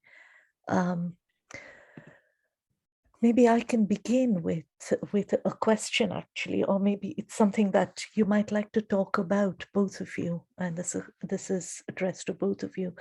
I was wondering about if you might speak a little bit about the element of resilience that the non-human world brings to the world of the Cinderella, Teji and the youngest daughter, the sense of the sense of resilience that the non-human world engenders in these two beings. It's a question addressed to both of you, and perhaps one of you might like to go first. Dr. Curteis, maybe? I'll go first if you promise to call me Iris, because I feel like I'm 1,000 years old. Okay, sure. Okay, yes, Iris, go ahead. I guess for me, that's a really strong core point in both stories. And when I was working on Salt, the resilience from the non-human world is just in the salt itself. You can't pollute salt. Salt cleanses itself. And that sort of, that aspect, that quality was something that I felt was in the young woman as well, that no matter how much grief and hardship and just brutality was vested onto her, that she could shed that and forgive, and not forgive in this Disney-fied simpering way, but forgive through this, as the old crone called it, her work, and this going out and her work being weeping these tears into the tarn and replenishing it. That for me was an incredibly powerful image. The other really powerful image of resilience is held in the geese. I've had geese. I've recently lost them all. They aged out. They were all over 20. But if you have geese and you get to know geese, they're very fierce. They're very protective of each other. But they are also the most incredible birds, because if they're migrating and one of them drops down to the ground because it's injured or it's sick or it's been attacked, one or two other geese will drop down with it, and they'll wait until the goose or gander can actually fly again, or until they die. They won't leave it alone. And it was sort of the antithesis to what the father was doing with his daughter in that sort of banishment. And the third element in the story is there, and it's just there in a very subtle way, but it's this relationship to the forest and the resilience we can find in the forest. And it's there in that image that trees were honored as something sacred, which comes quite early in the story, but then also in the old woman who goes into the forest, not only to to take, but she goes there to listen. Mm. And in that act of listening to the whisperings between the trees, to the life in the soil, to everything, she's learning. And it's that sort of resilience, that relationship to the natural world around us, that I think we need today more than we have ever needed it before. So I'm sorry if I've taken up a bit much. No, it's yeah, that the image of listening in the forest was a really, really powerful one as well. Thank you so much. Shivani, do you want to? Thank you, Iris, for that beautiful insight. And so in Teja and Teji's story, what attracts me to this story every time I listen, I work on it, is that both the times, even when the younger wife was transformed to a tortoise, and the second time when Teji was transformed to a myna, both these times, these characters do not give up. They do not give up to the fact that something out of their control has happened to them. And both these times, they come out and find a way to approach, to tell, to keep trying for their voices to be heard. And that is something that's very, very powerful for me. And also as an ecological narrative to this folk tale, the fact that nature is anytime more giving and more concerned and more with you than humans is a very, very powerful narrative that comes out through this folk tale. Because as you say that, humans are there to fill all the negativity in the world, but nature. And that's why the element of transformation and metamorphosis in this story is something that is very, very powerful and talks about this. Also, if I may add here about a little bit about the Assam, and this being an Assamese folk tale, there is a lot of intermingling of cultures. So besides the native Assamese people, there are people from nearby hilly and the plain areas, the tribal people like Bodos, Kavits, and others, many others, who have come and inhabited this place.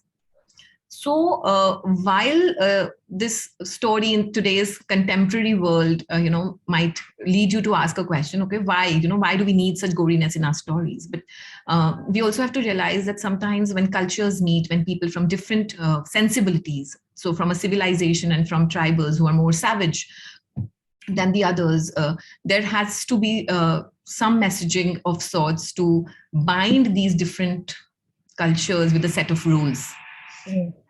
Setting of rules like an eye for an eye, and truth will eventually come out. Injustice will not prevail for long. These are very, very strong elements of strength as a society that comes out beautifully in this particular folk tale. Yeah, that seems to kind of address one of the questions that's come up by John Mason, who says, I'm interested in the contrast between revenge and resilience. So even when changed into animals, the protagonists in both stories don't seek revenge that other characters do. They just stay pure of heart, like Iris said. But in the Teja and Teji story, and I think this is what you've been talking about, Shivani, the king does take revenge, even if the animals don't, or the non-human world doesn't. So do you think in both your stories, there might be slightly ambivalent attitudes to revenge, or there might be differing attitudes to revenge, when it's human world versus the non-human world? Would you like to kind of remark a little bit on that? So if I may go first, in Teja and Teji, this whole thing of ambivalence is very, very strong. So you, as John rightly mentioned, you see in how the characters in a transformed and a non-transformed world behave. You also see it in the story trying to bring out ambivalent nature of relationships. So you have a good mother and you have a bad mother. So if you notice that when stepmother's daughter, her own daughter, went and ate the tortoise vomit, she also for the first time felt satiated. So it's not that the stepmother is only not providing good food to her other two, but it's the same treatment for her own daughter as well. So that also is very subtly brought out in the story.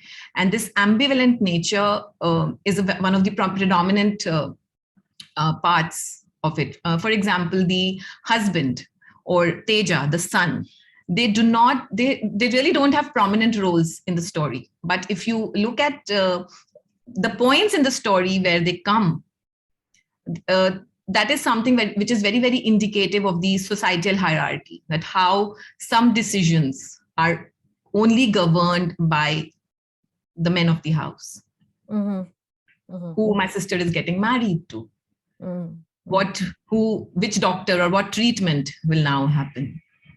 So while the stepmother could do things within her limits when she goes to the water tank and other things, she could not order her servants to go catch. She needed her husband. So these things are also very, very reflective of the society at those times, of the patriarchal society that everybody faced. So so ambivalence is one of the core things that comes out beautifully in different aspects. I totally agree.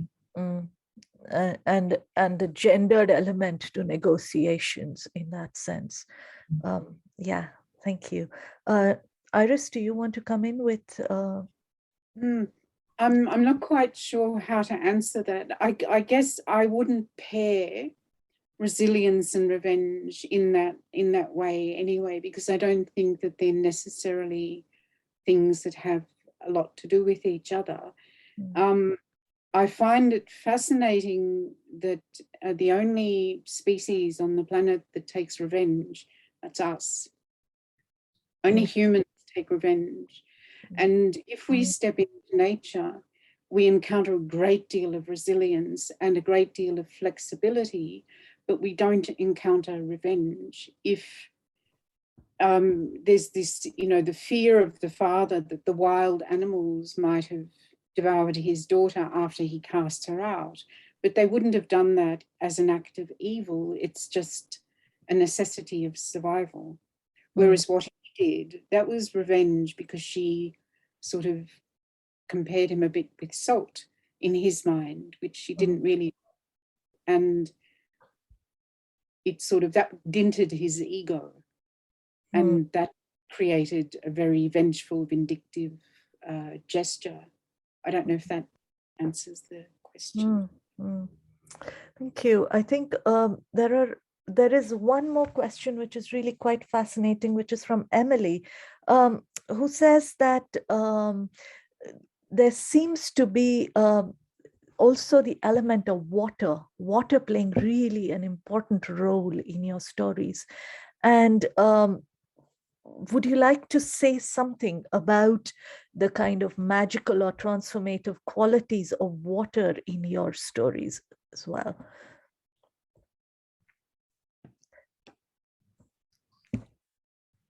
Any one of you.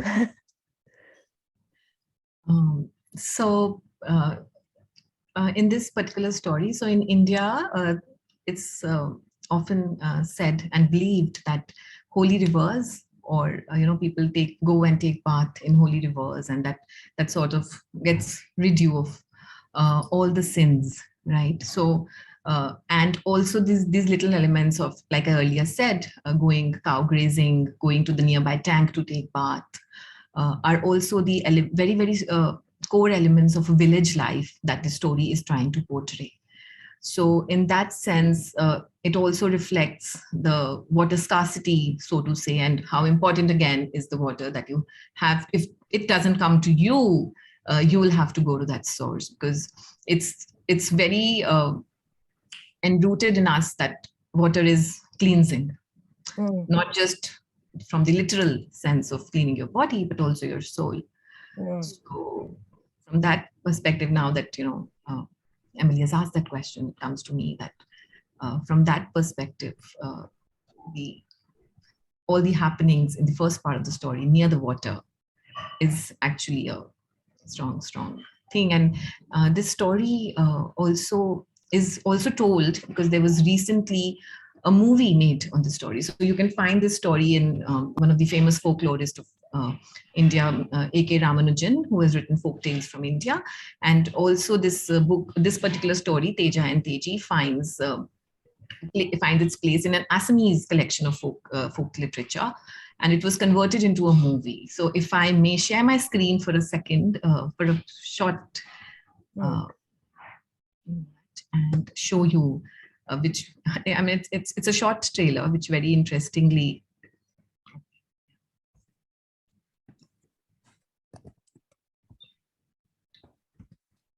I hope it's visible.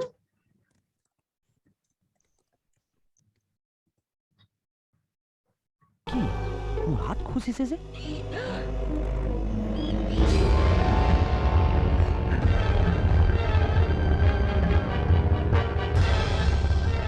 তুমি তেজা তেনেহলে এওঁ কোন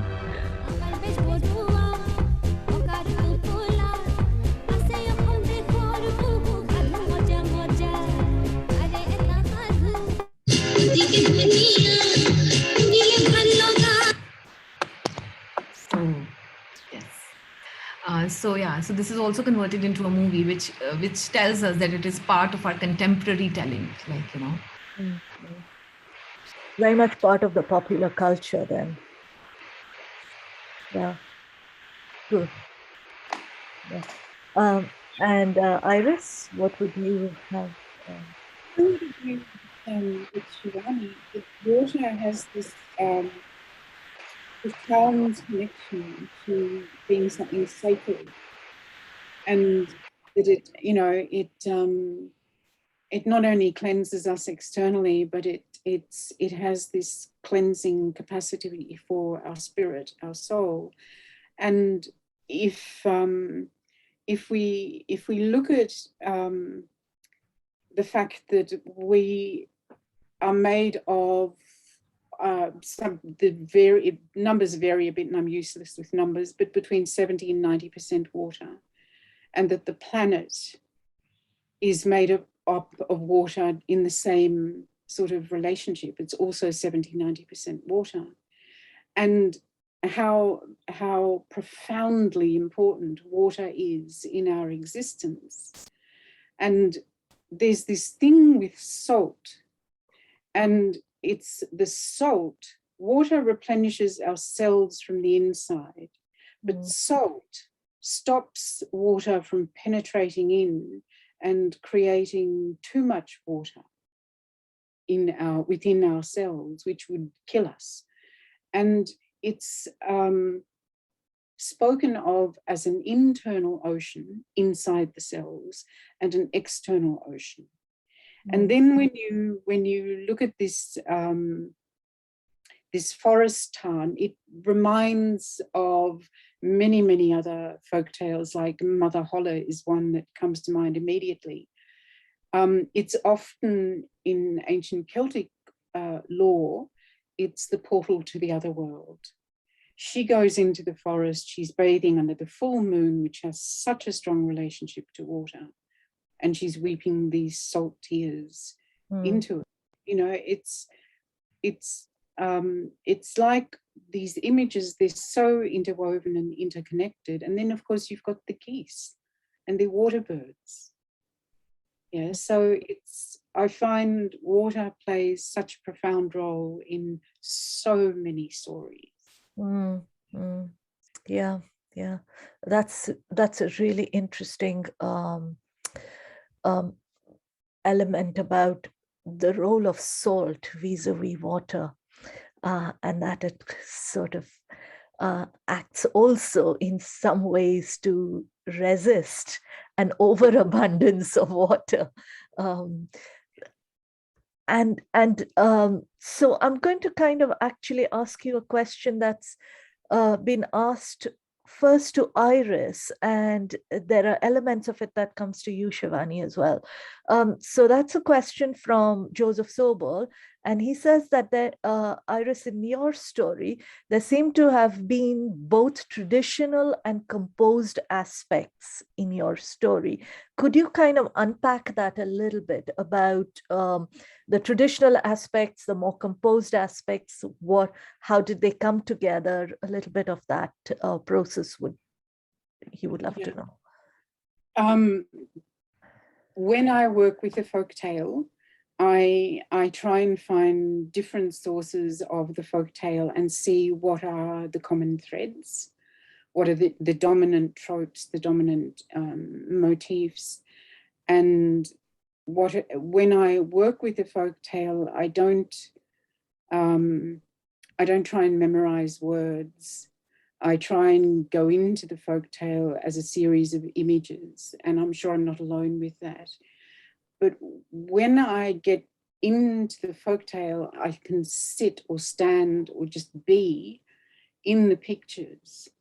And that's where the more contemporary aspect, I suppose, comes in, or the more created aspect, where on one hand, it's the folktale image that arises, and the other is what arises in myself in my process of working with the folktales.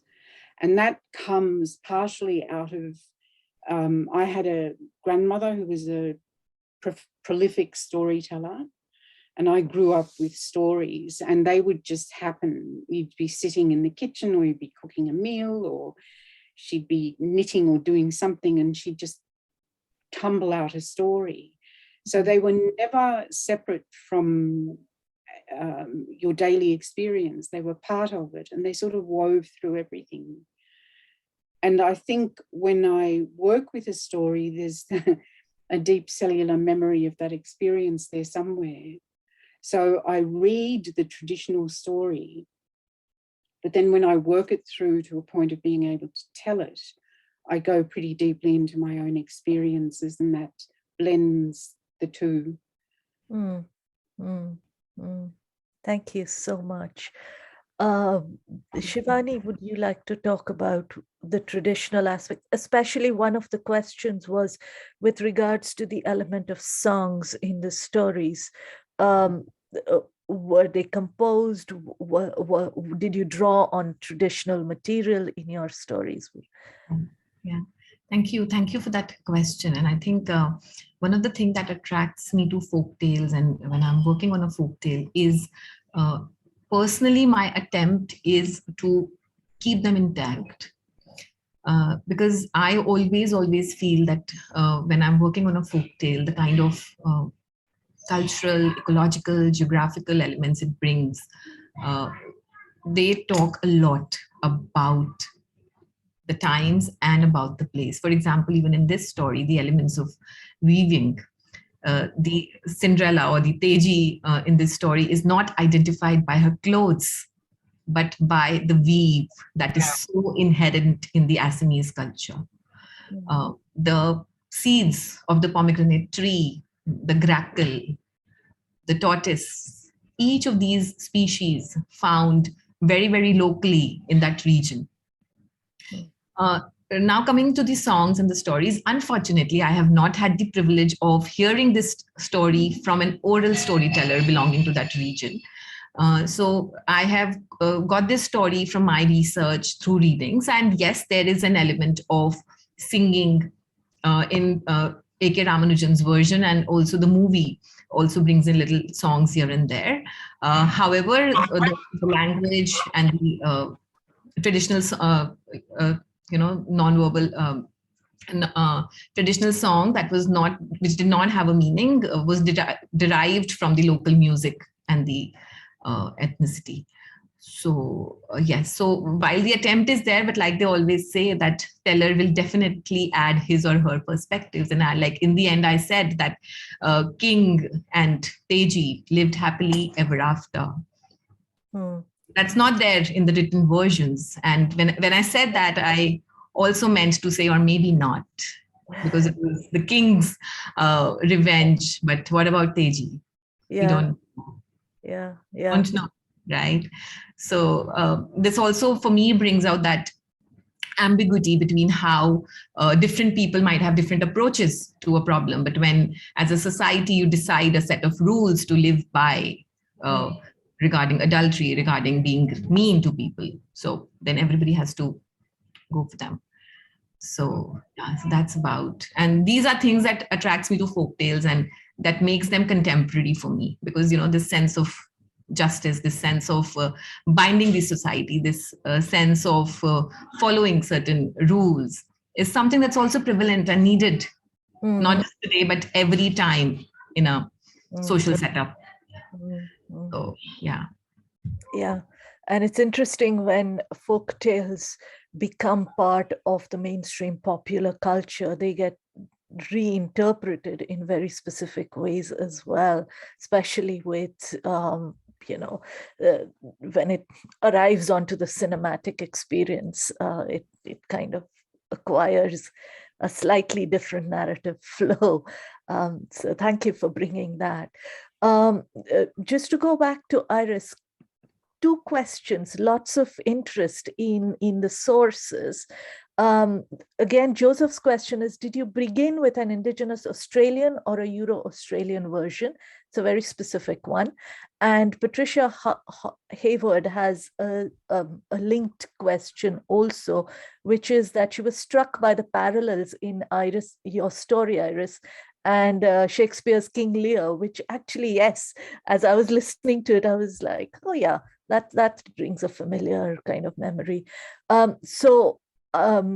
Patricia wonders whether you drew on any of the early sources as Shakespeare for your story.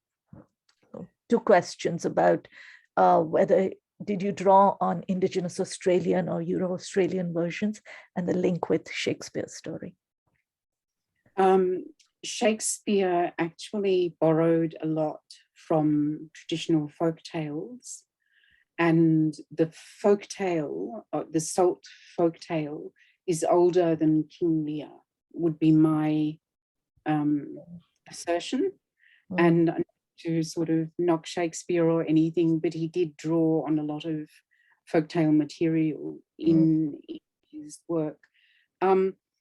I don't know an Indigenous Australian version of Salt, but I have discovered from working with Indigenous elders profound links between, say, the Norse myth of the Yggdrasil ash tree and creation myths of the Yuali people in Australia, and also the Arabana people who live in the desert. And it's quite stunning when you discover that something that's come from the northern part of the world, you can't go much further north, is echoed in such an ancient culture as the Indigenous Australian culture. So my sources for this story were European. There's an old German version that spoke of the wooden platter or the wooden bowl and the salt and the veneration of trees and salt. And apart from that, they were just generally available versions of Love Like Salt, many different iterations. And then I found another new version today. Wow. Because they, you know, you just find them, they're just there somewhere. But I think it's the way I work with them that is just the difference. That because I'll read all of them, and I try and understand and penetrate into each and every one of them, and then out of that try and work what is it that I need to do. There's a few comments in the chat about links to Welsh and the Kalavala versions with regard to connections between water and the transformative elements of water. And also there is there's a central Andean myth of a heavenly llama drinking the sorrows of the people from Annabel Castellano, South America. So it's just these overlaps are seem universal in that sense. There is one more question addressed to both of you regarding your stories from Lindsay Drummond. She says, it's interesting that in both stories, the males seem to have been guided by the female elements or the female beings to the truth. So she'd love to hear your thoughts on that that pathway that I suppose the female creates, or the leadership that the female takes. Your comments would be very welcome on that. Whoever's ready to go with that, it's such a big question. Yep, Shivani, go ahead. So yes, it is very, very, very interesting. And like I said, that what I like about it is that even, when they are devastated, when they're throttled, they find ways to come back again and again and again. Now, giving light to males, I think when we go to the historical context of Rajas and Maharajas, the kings, or the Mughal emperors, every time if you go into the Indian ancient history, since time immemorial, you will find these little anecdotes how women, though were not on the fore, okay, so they've not made a lot of text as heroes, so to say, but wherever there is, you will find that be it a Mughal wife running a harem where everything was controlled and all the major decisions being taken, which also influence the army and the fights and the political decisions, or be it the queens of the kings even before that. Every time women have been told, shown and to have this powerful role.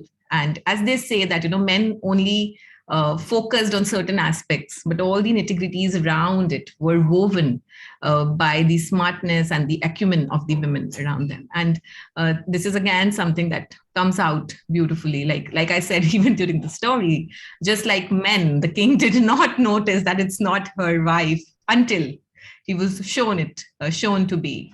So yes, this is something very, very interesting and brings us out also. So that's why, like I said, that although if you do not just read it, this particular version feels a little uncomfortable, but there are so many strong elements if you go out there and look for them and think about them. And I'm sure there are so many more which will come to us while we reflect and ponder and sleep over these stories. There's a lot of anthropological literature on the role of women on the subcontinent, isn't it? In terms of the voice of the women, that it's not visible, but that doesn't mean that the voice doesn't exist. There is a subterranean stream that runs through in terms of the feminine voice that very, very strongly influences the courses of events. It just doesn't find its place in the history as we read it. So that's, and the folk tales are a wonderful, wonderful space where you can really hear the voice of the feminine, especially on with the subcontinental folk tales. Like they say that story becomes what storyteller makes of it, and the history becomes what writer makes of it. So that's interesting. Yeah. So thank you. Thank you. Can I move to you, Iris? Would you have I think what I loved about this particular story was that the relationship between the women wasn't fractured, whereas in the Perrault Cinderella, it's a broken relationship, and the only redeeming feature is the fairy godmother. But you've got the nasty stepmother, you've got the nasty sisters, you've got the envious other women at the ball, and it's a very fractured, unhealthy relationship. And for me, part of the rewilding of the story was actually this celebration of the feminine. The mother and the sisters beg the father for mercy right from the get-go. And there is a version where the sisters are quite happy to get rid of the younger because then they inherit the lot and they can just shop and party and do whatever. And in this story, it's the love of the mother and the sisters that is sort of retained. It's the compassion and wisdom of the older woman who guides the younger woman. And at the end, she doesn't need the wealth that the Count has. Yeah. She has her own. And for me, that was such a liberating sort of moment that she doesn't, you know, she has, not only has she a house and she's got the geese, but she also has this incredible inner wealth that she gained through this weeping of tears into the Tarn that is worth more than any wealth that he can own as a man can own. So I found that really refreshing. I really liked that aspect. I think what was also really powerful in listening to the story was that the sources of her wealth come from a very different place. And I suppose that's where the idea of rewilding can come in, from where, you know, her father and the masculine lineage would have looked for sources of wealth. So that was quite strong, that yes, there were inner resources, but there was also this she becomes part of a larger system of living, of the living and the living beings. So I think, yeah, that was really nourishing in some ways. Well, we are coming to the end of this session. We've looked at a huge span of questions, and thank you so much to everyone listening for your questions, because we've been able to cover a lot, from gender relationships to sources to transformative qualities of specific aspects in the story. I think we will probably draw this particular session to a close on Unwinding the Persecuted Heroine. That's what it was called. And I resisted saying that till the end because it was like a reveal. Have we done it? Have we not? But it's a beginning. And I'll hand it back to Joanna. Thank you so much, Iris and Shivani. And thank you so much for those beautiful stories. Many thanks, Roger. Thank you, everybody, for listening and for such beautiful insights and the conversations that it brought in. It was a delight to be here. Thank you so much. What an incredible opening to the day. What an incredible beginning. And thank you, yes, so much to all three of you. It feels like, have we unwound? Well, we've, exactly as you said, Gauri, we've begun. And so let's have a 15-minute break.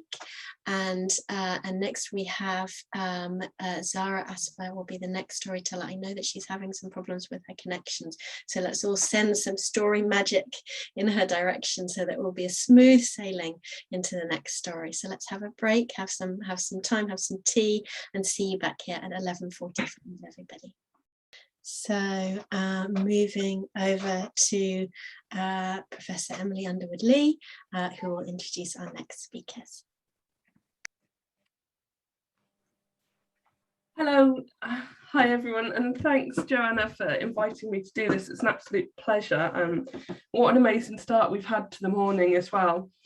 I won't speak very much. As Gauri did, I'll be monitoring the chat, so if you have questions for the speakers, please pop them in the chat, and then I will be looking at the chat as we go, and we'll feed those back to the speakers so they don't have to be bothered by that while they're telling, but I can come back to it for them later. Again, I'm not going to do much of an introduction. We've got three incredible speakers in this session, so I don't think I need to do that. They will contextualize for themselves. Simply, I think it falls to me to welcome our speakers who are joining us really from all over the world. It's a fantastically global session, this. Oh, we've lost Zahra.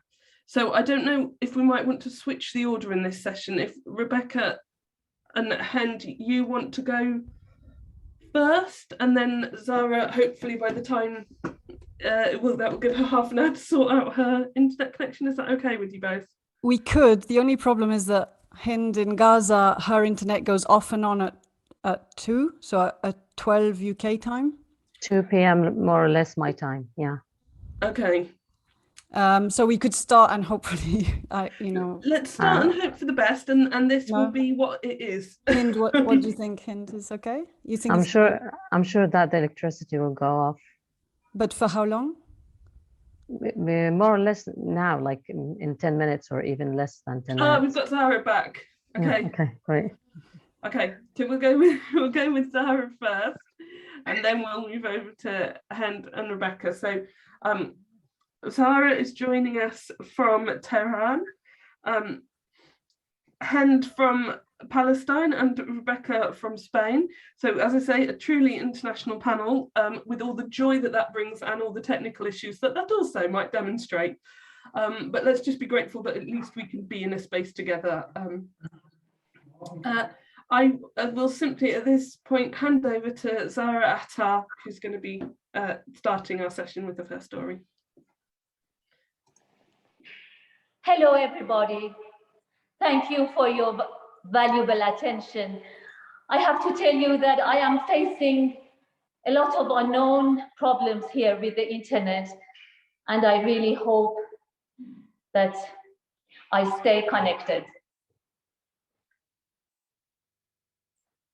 Ta, ta, ta, coo, coo, coo. Ta, ta, ta, coo, coo, coo. Ta, ta, ta, coo, coo, coo. Long ago, in a land of mountains and rivers, in a land of forests and deserts, in a land of gardens and fountains. Long ago, in Iran, where the sun burnt in summer and the blizzards howled in winter, there lived a fisherman with his wife and his only daughter. Every early morning, as the sun rose between the sea and the mountains, the fisherman went to the sea, caught fish, took the fish with him all the way from the sea to the big bazaar, sold the fish every late afternoon. As the sun sank between the sea and the mountains, the fisherman walked into the mountains, went to his house, had dinner with his wife and his daughter, and went to sleep so that he could wake up, he could rise with the sun the day after. Life went on like this for a while.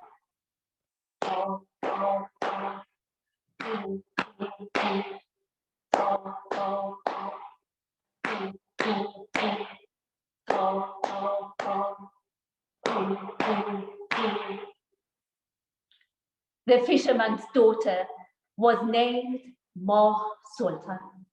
Ma Sultan was lucky enough to be able to go to Maktab Khane, the learning houses of the time in Iran.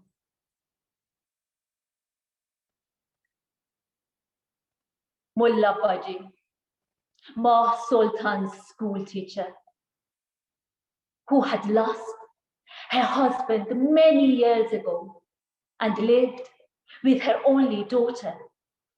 She was secretly after winning the fisherman's heart. Between her lessons, she would tell Ma Sultan, Ma Sultan, I am your teacher. I know all the existing laws of nature. Listen to me. Tell your father to ask for my hand in marriage. That evening, after dinner, Ma Sultan turned to her father and said, "Father, why don't you marry Mullah Baji, my school teacher?" Her father touched his thick black mustache and said, "My dear daughter, it's so difficult for me to support you and your mother, let alone supporting a second wife." Ma Sultan passed her father's words into her school teacher. Life went on like this for a while.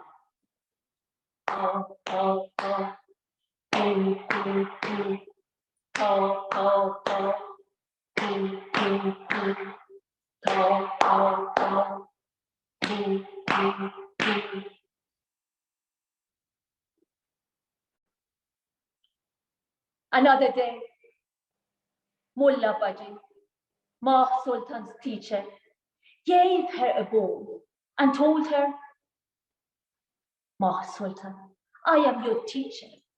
I know all the existing laws of nature. Take this ball to your mother. Give it to her. Ask her to fill it with vinegar. Wait till she bends over the huge vat of vinegar. Then push her into the vat. Leave her and come to school immediately." The poor girl, Ma Sultan, assuming that her teacher, her only teacher, knew all the existing laws of nature, did exactly as she had asked her. That evening, when the fisherman went back home, there was no sign of his wife. "Ma Sultan, where is your mother? I don't know, father." They both looked around the house and found her dead and drowned at the top of the vinegar vat. They pulled her out, mourned her for 3 days and 3 nights. When the 3rd day was over, Mullah Baji, Ma Sultan's teacher, sent a message to the fisherman that she would like to marry him and take care of Ma Sultan. Now that her mother had passed away, guess what? The fisherman accepted. They married. Ma Sultan moved into the fisherman's house with her daughter. Life went on like this for a while.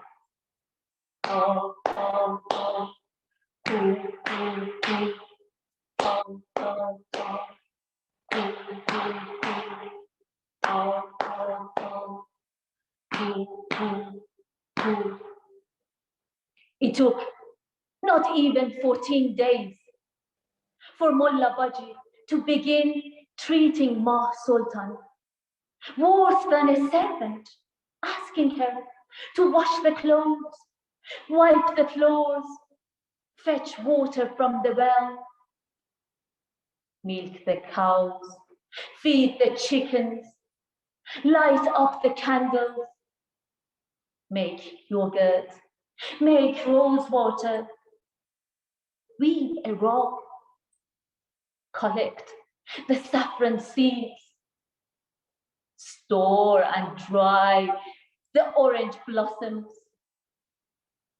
When the fisherman brought with him fish from the sea in order to make life more difficult for Ma Sultan, she asked him to take the fish all the way to the sea and wash it in the water.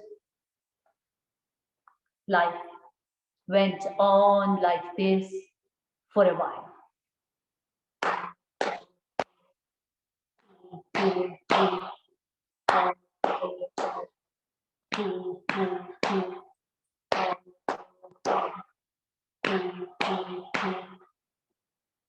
as Ma Sultan was washing a fish in the water, the fish slipped through her fingers, jumped into the water, and disappeared into the black blue sea.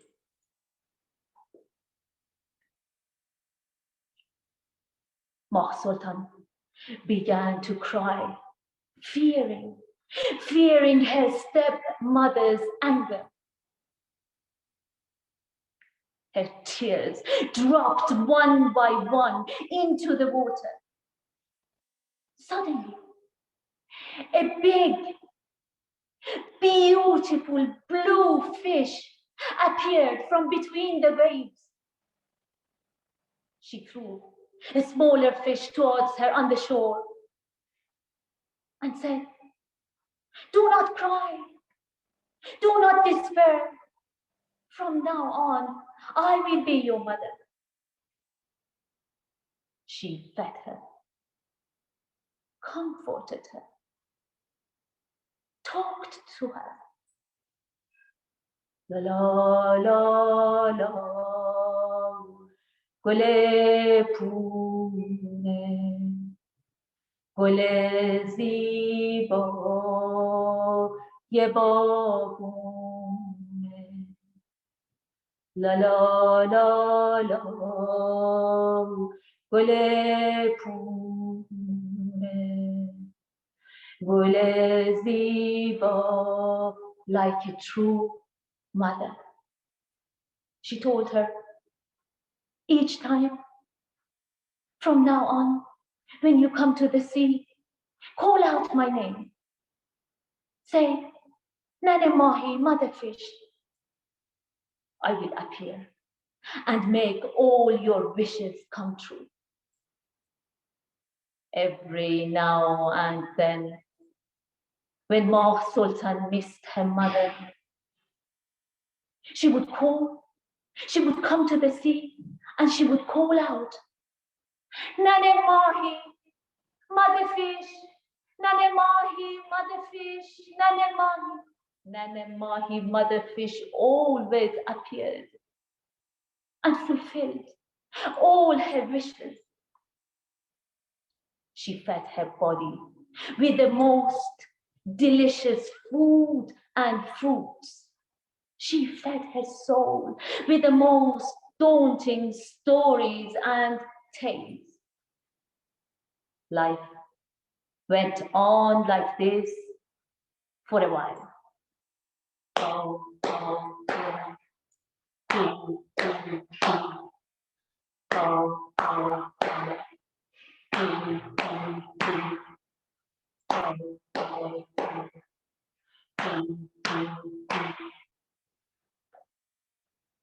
One day, as Ma Sultan was washing a fish in the water, it slipped through her fingers. Yes.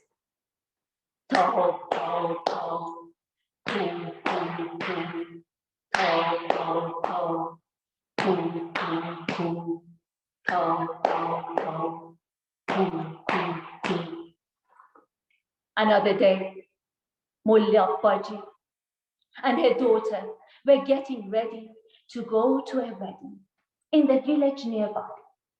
Mullah Baji placed a big pile of dirty clothes in front of Ma Sultan and asked her to take the clothes into the stream nearby and wash them. Ma Sultan took the clothes to the sea and asked Nane Mahi to help her. Nane Mahi, mother fish, Nane Mahi, mother fish. Nane Mahi listened to her and disappeared into the blue vast sea. But then she appeared again and brought a dazzling dress with her. A dress that fit Ma Sultan like a second skin. she told her. Go to the wedding, but do not reveal to anyone who you are. When Ma Sultan entered the wedding, everyone looked at her. Everyone admired her. Everyone whispered about her. خدای من، این دیگه کیه؟ چقدر خوشگله. نگاش کن، مرواریداش و کفشش و وای خدا. Before it was too late, Ma Sultan left the wedding. As she was running towards the sea, as she was rushing towards the sea, she jumped over a stream and one of her slippers dropped into the water.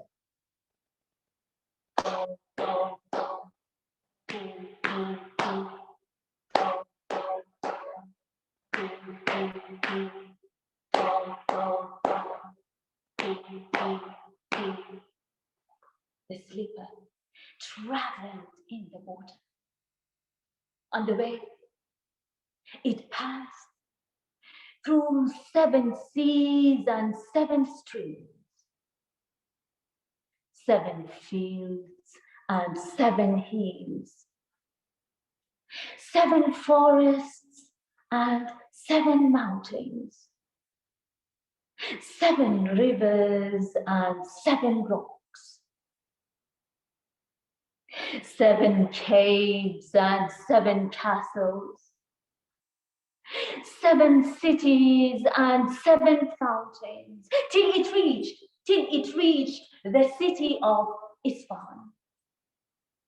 The man who found the slipper was wise enough to know that it was not an ordinary one, and took it immediately to the palace.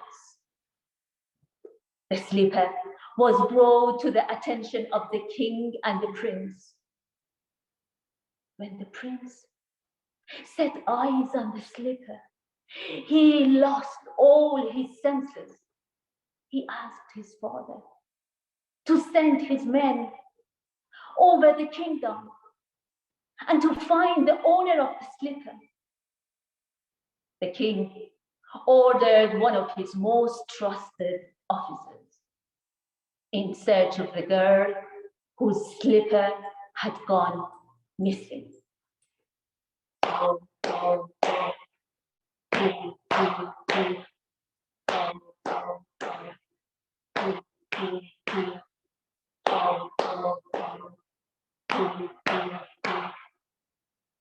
The officer traveled all over Persia. On the way, he passed through 7 seas and 7 streams, 7 hills and 7 fields, 7 forests and 7 mountains, 7 rivers and 7 rocks, 7 caves and 7 castles, 7 cities and 7 fountains, till he reached the doorstep of the fisherman's house. Mullah Baji's daughter tried the slipper, but her feet were too big and it didn't fit her. When Ma Sultan tried the slipper, it fit her. It fit her like a second skin.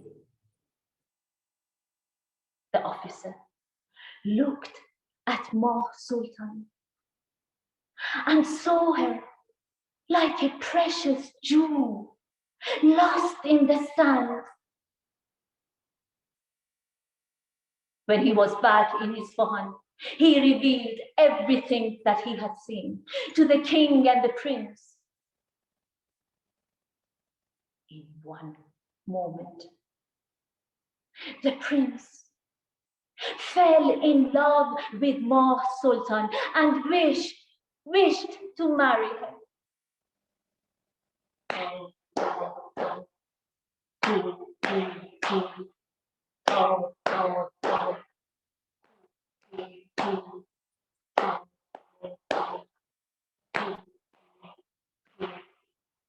the king's order. They brought Ma Sultan to the city of Isfahan. Behind her, suddenly appeared Nane Mahi's dowry to Ma Sultan. 7 camels, 7 donkeys, carrying 7 servants with 7 trays. Each tray was filled with the most precious objects. One tray was filled with silver. Another tray was filled with gold. Another tray with saffron. Another one with silk. Another one with rugs. Another one with mirrors. And one tray was carrying a slipper. Everyone was astonished. The king ordered for the city of Isfahan to be decorated with candles, lanterns, jasmine flowers, rose water, incense. The food was abundant. Music and songs filled the air. The wedding lasted for 7 days and 7 nights. Ma Sultan and the prince married and lived happily ever after. My dear friends, do you think we ever know if Mullah Baji was punished or pardoned?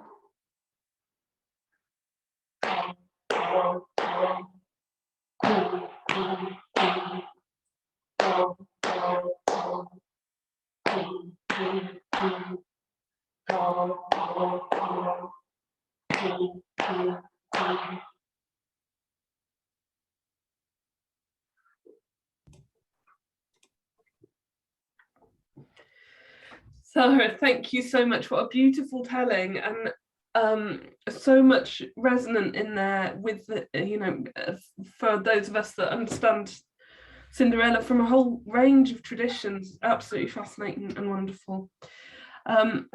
As we did with the last session, we're going to move straight into our next telling, and we will take questions for all the speakers after that, so that everybody can hear the stories first before we get into our analytical bits of our brains, and we can just enjoy our story brains for a moment.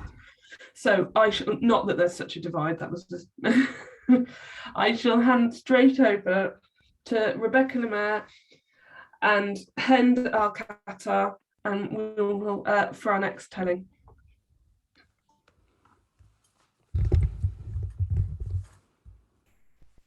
You're muted, Hend.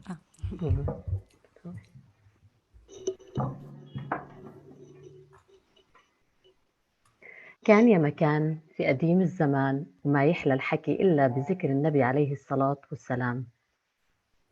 In that beautiful land of Palestine, there lived a king and a queen, and they had just one daughter, and they were happy, it seemed, until one day the queen fell gravely ill. And just before she died, she whispered to her daughter, "Be strong, only you can protect yourself, only you can know." Before her daughter could ask her any extra explanations, the queen died.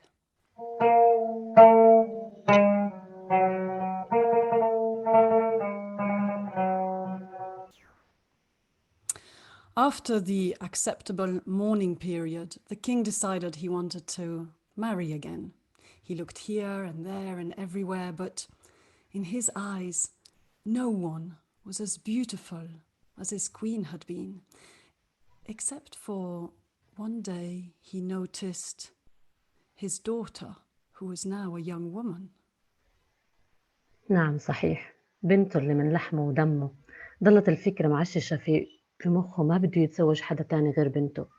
عشان يحلل الإشي اللي بيعمله قرر إنه يتحايل على القانون. So he sent for the Qadi, the local lawman. And when the Qadi was at the palace, the king asked him, "Oh, man of law, a tree that I've been caring for, that I've been watering, that I've been nourishing for many years, is it legally mine or can anyone else claim it?" أكيد بتكون إلك. "That's what I thought," said the king, "rightfully mine." And he sent the Qadi away. وبس سمع شو القاضي حكى له على طول راح بعت ورا الخدم قال لهم روحوا جيبوا فستان عرس وجيبوا أساور ذهب وقعد بيستعد عشان يتزوج بنته. So the next day, he showed these to his daughter, the wedding dress that he had had made for her, the gold bracelets. "You shall wear these tonight," he said.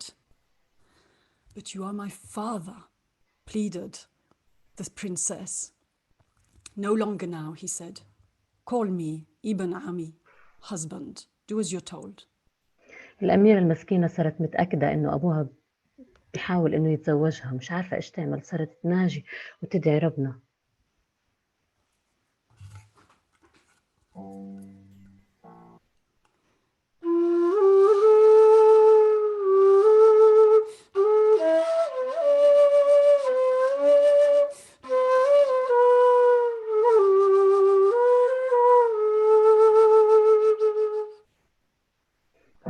مولاي إني ببابك مولاي إني ببابك قد بسطت يدي من لي ألوذ به إلاك يا سندي مولاي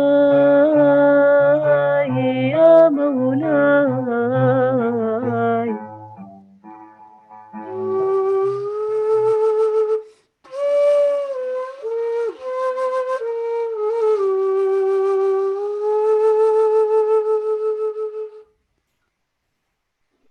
وهي بتدعي وتناجي ربنا خطرت على بالها فكرة. She had had an idea in her prayers. She sent one of her servants to go and get her some sackcloth, a coarse material made of goat's hair.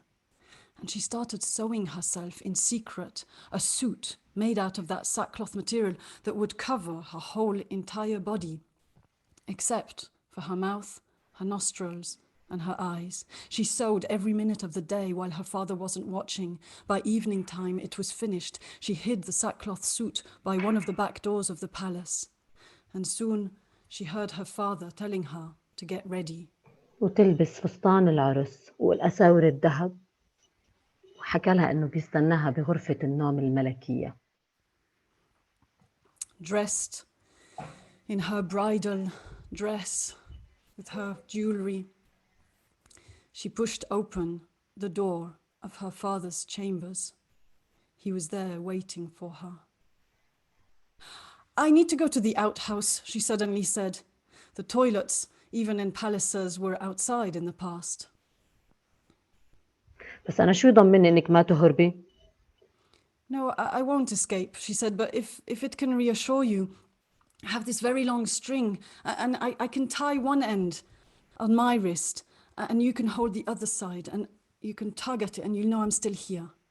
وهيك عمل. So she walked down the steps of the palace. Her father, now and again, tugged at the string, and as her arm was jerked, he could hear the tinkling of the bracelets. She carried on her way down, and as she walked out through the back door, she got her sackcloth suit. She went outside, she tied her end of the string to a big stone together with the bracelets. Quickly, she changed into the sackcloth suit. It was so itchy, so uncomfortable, so tight. She ventured into the dark night. She had never left the palace on her own before. She managed to leave the palace walls without being seen by the guards. She walked through the city, staying in the shadows of the houses. She was walking as fast as she could with this sackcloth suit hindering every movement of hers, but her father would realize sooner or later. في هذا الوقت كان أبوها بيستناها بغرفة النوم الملكية، يضلوا يهز الحبل يمين وشمال ويسمع صوت الأساور ويطمن إنها لساتها ببيت الخارج وضل يستنى ويستنى. But eventually, he grew suspicious. This was just taking too long, even though he could still hear the tinkling of the bracelets. He got up, he put his robe on, he walked down the stairs, he walked out through the back door, and there he discovered the other end of the string with the bracelets around the big stone. انصدم كتير الأبو، صار مش عارف إيش يعمل، يطلع حواليه يحاول يدور عليها مش لاقيها. على طول عرف إنها هربت. رجع تاني على القصر، لبس وتخفى زي إنسان عادي وطلع على حصان وطار يدور عليها. But by then, the princess was already out of the walls of the city. She was venturing into the groves and the fields. At dawn, though, her father caught up with her. She recognized him immediately on the horse. Despite his disguise as a mere commoner, she clung to a tree. He didn't recognize her. She was completely covered. He looked at this strange creature and said, "Uncle, have you seen a young woman passing by?" يا عمي سيبني بحالي دخيل الله، أنا مش شايفة قدامي أصلا، مش شايف قدامي. "All right," said the king, thinking this was a grumpy old man, and he went one way. And seeing her father go one way, she went the other way. She walked for some days and nights. She slept here and there wherever she could find a place. She ate whatever she could find. ضلتها تمشي بنص الليل تاكل ورق الشجر عشان تعيش، وتحاول قد ما تقدر إنها تتخبى من الناس عشان ما حدا يشوفها. After some days, exhausted, alone, hungry, she entered another city.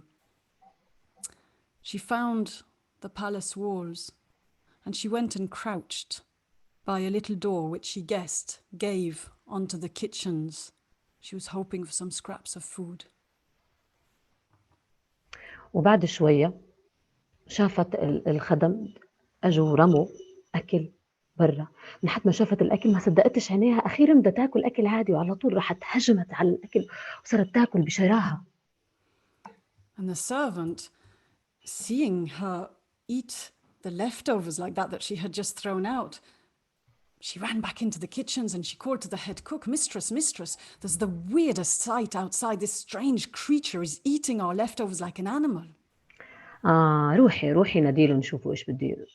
راحت الخدامة على طول تنادي لهذا الشخص الغريب، تعال فوت لجوا، ستي بدها إياك، بدها تحكي معك. And so when the princess in the sackcloth suit stood in the kitchen with everyone looking at her, the head cook said, "What's the situation with you, uncle? Are you a genie, a spirit, something else? Are you human at all?" يا جماعة الخير، أنا بني آدم زيكم، بس هيك الله خلقني شو بعمل. اسمعوا، أنا ممكن أناولكم أغراض، ممكن أقشر بصل، أقشر بطاطا، بس أمانة خلوني عندكم، ما تتركوني هان لحالي، خلوني عندكم. And so the head cook agreed to keep her in the kitchens. Despite her lack of skills, she would help in whatever way she could. At least now, under the head cook's protection, she was safe. The days passed, the weeks passed, and everyone in the servants' quarters grew to love this strange creature that was walking around. She was joyful, she was kind, and so they started nicknaming her Uncle Sackcloth. أبو اللبابيد. راح أبو اللبابيد وإجا أبو اللبابيد. Abu Lababid do this, Uncle Sackcloth do that, and Uncle Sackcloth moving here and there and everywhere. One day, after some weeks, the young prince was looking outside one of the windows of a tower that he hardly ever went to, when suddenly he saw this strange creature walking around the servants' quarters. Curious, he went down and asked about it, and he was told that that was Uncle Sackcloth, Abu Lababid. And so he went and talked to Uncle Sackcloth. And since that day, now and again, he'd come down to the servants' quarters and have a chat with Uncle Sackcloth. He found solace in her wisdom, in her kindness.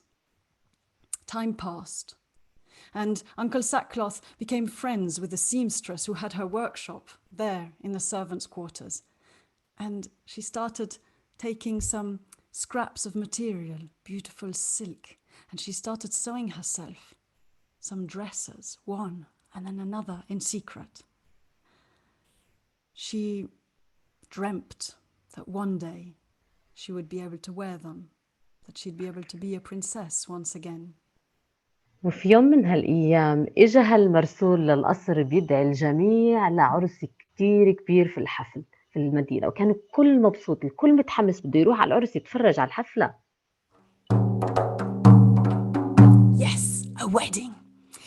No one talked of anything else. All the servants even had been invited, the whole of the king's household. And on the first evening of the many days of celebration, all the servants were ready and they said, Uncle Sackcloth, are you not coming? لا لا لا لا لا لا، أنا ما بدي أروح معكم، أنتوا روحوا انبسطوا مع السلامة. And when everyone had left, the palace was empty. Uncle Sackcloth quickly went and got one of those dresses that she had been sewing herself in secret.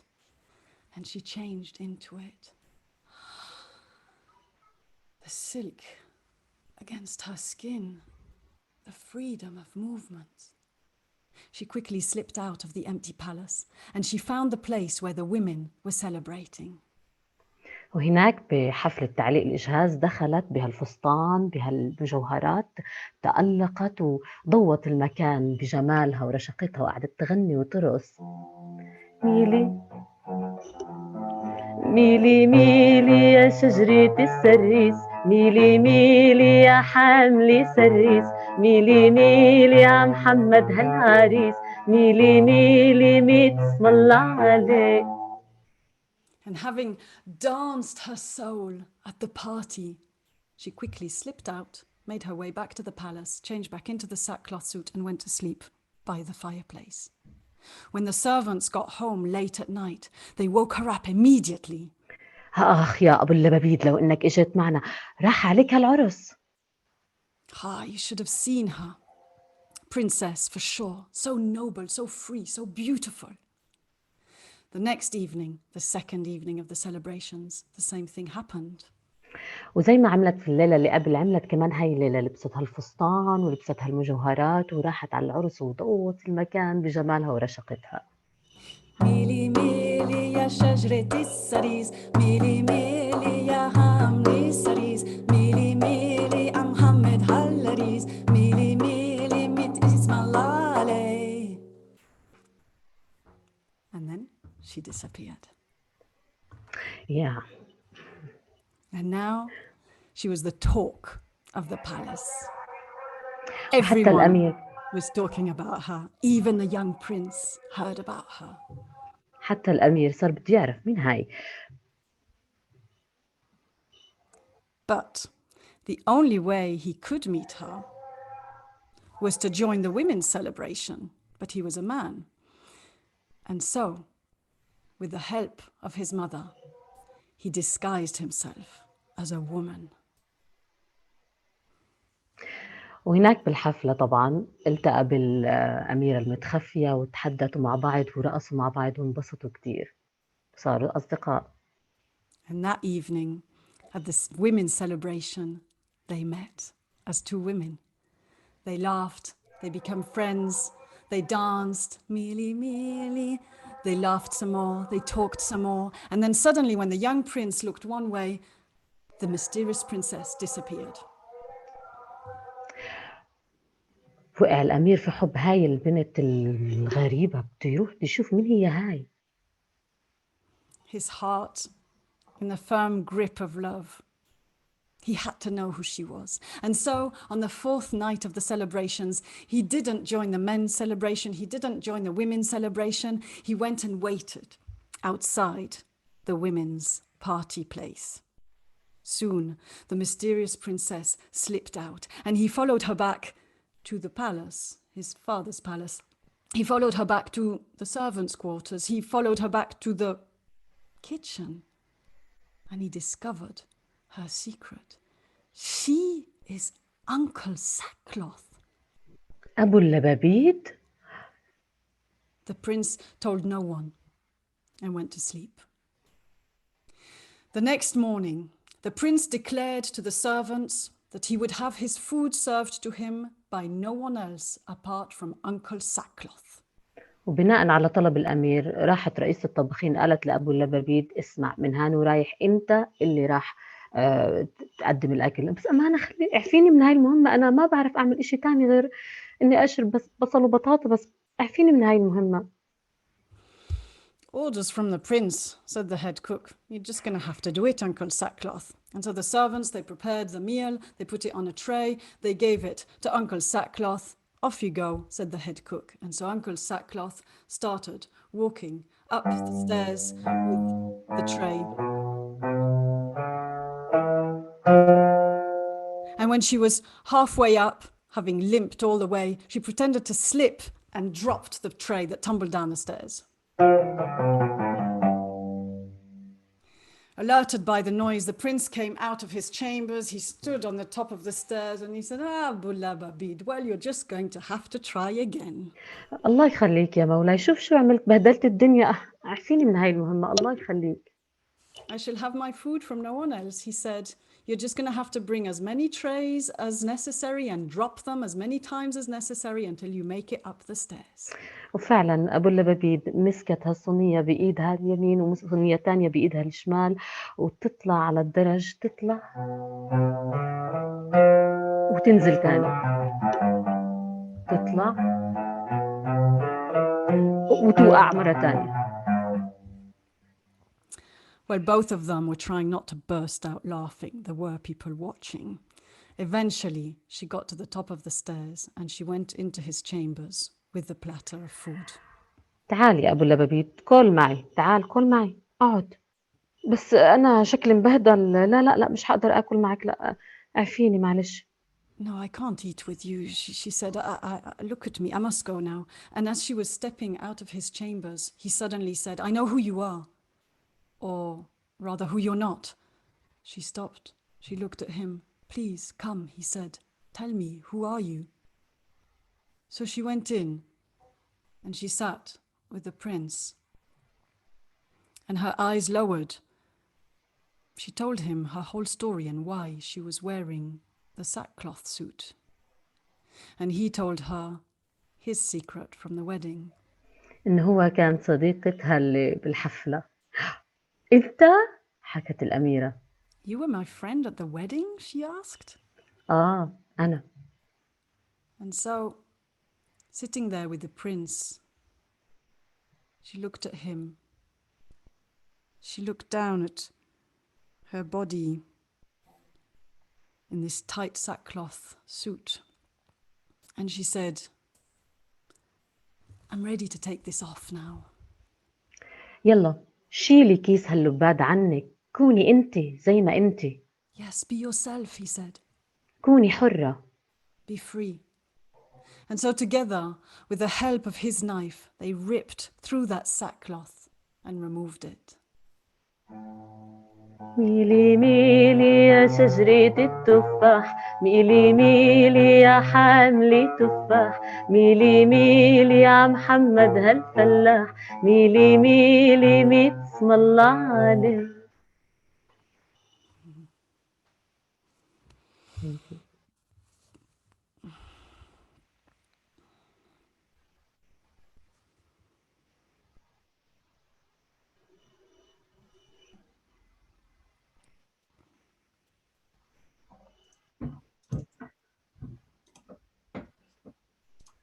Oh, I can't start my video for some reason, but thank you so much for that beautiful telling. Absolutely wonderful. And the ripping off of the, there we go, it's starting, there we go.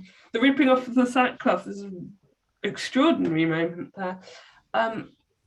So as I say, we're going to invite Zahra back into the space, if you're able to join us, and we can take some questions from the audience listening. Scanning the stories. There's so much praise in the chat, particularly around the use of language. It's coming through really strongly how much people wanted to enjoyed hearing the various languages that we were treated to there. While we wait for some people to have some time with the stories and some thinking time, I think people are just reeling from how beautiful they both were at the moment. I was really interested in all of the stories that we've heard from you and the stories we heard earlier, and particularly given the theme of this session and that we've only heard from women tellers so far as well, that in this pitting against one another of the women protagonists, so we have the stepmother pitted against the daughter, we have the daughter pitted against the dead wife, this competitive element that's being set up, and then we have the women helpers in the stories as well, the prince's mother, or the dying mother who gives her the instruction, or there are mothers all the way through who are the fish. I'm gonna gender the fish. I can't remember if you did gender the fish, Zahra, but she acts as a mother. You certainly said that. So I wondered if you wanted to, any of you wanted to pick up on that theme about the particular pitting against or coming together of the gendered protagonists.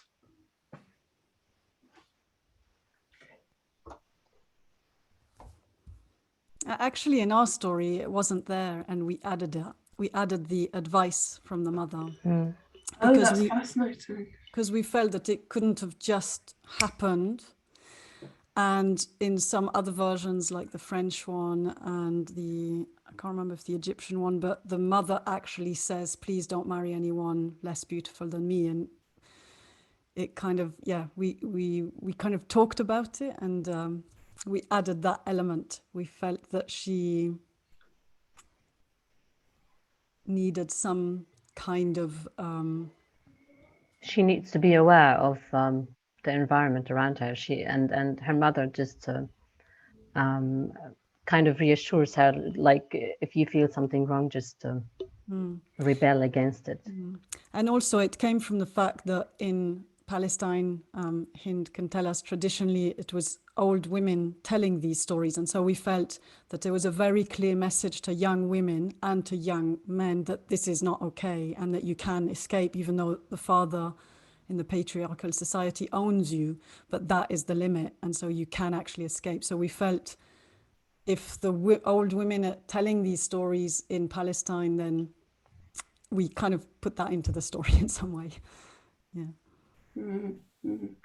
And Zahra, would you like to come in on that as well? I am so sorry. I cannot hear all and everything, so forgive me if I am somehow repeating myself or not. I'm not being respectful to what you have said already. But yes, the version of the Cinderella I shared with you is also told by a woman, Mashti Golin Khan, and I think this is also a lesson, or this is speaking more towards women and for women rather than men.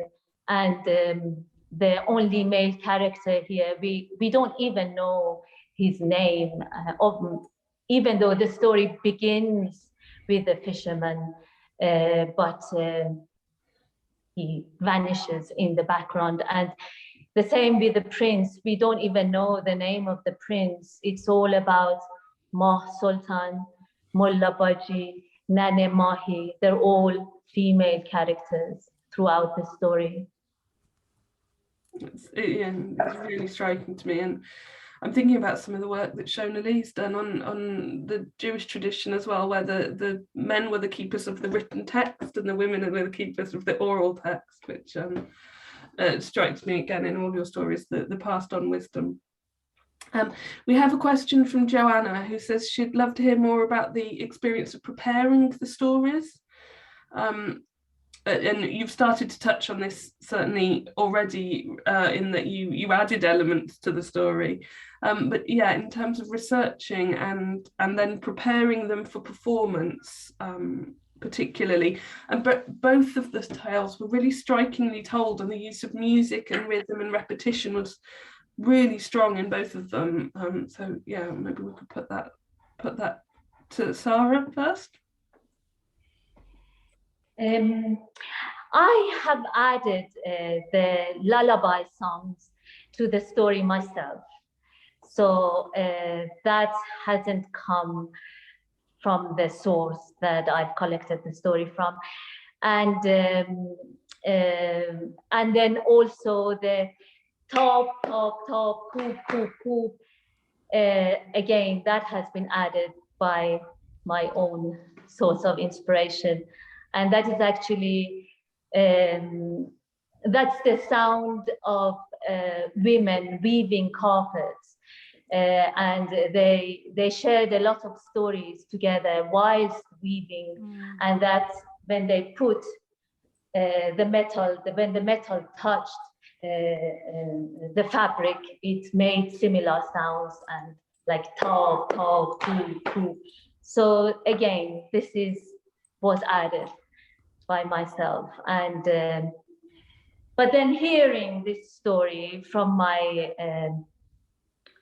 dear Ozra Khanum, who used to come and help my mother when my mother was raising her many children, she always added something new. Each time there was something new. The story was the same, but then she brought something into it. And whether it was a song, whether it was music or clapping. And so that's, yeah. Thank you. Rebecca, Hend, shall I? So as for... Yeah, you can tell us maybe about the music or... Yeah, the language. So we both thought about weaving Arabic and especially the Palestinian dialect and even folk songs and music, Palestinian folk songs and music into our storytelling, because we felt that would add this Palestinian touch and flavor to our storytelling. And we both wish to share something about Palestine with the world.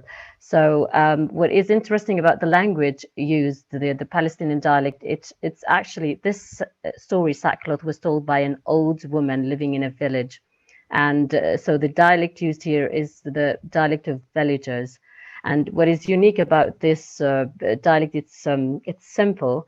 And imagining the old woman telling this story using her own style of telling in her own dialect, she would, whatever comes to her mind, she would just tell it. Even she wouldn't care about using proper language. And sometimes she would use insult words in her storytelling. So I find this unique. I tried to imitate this village, this dialect of the village, but yeah, I'm still learning. I'm sure that yeah, next time maybe I'll just take some of their dialects.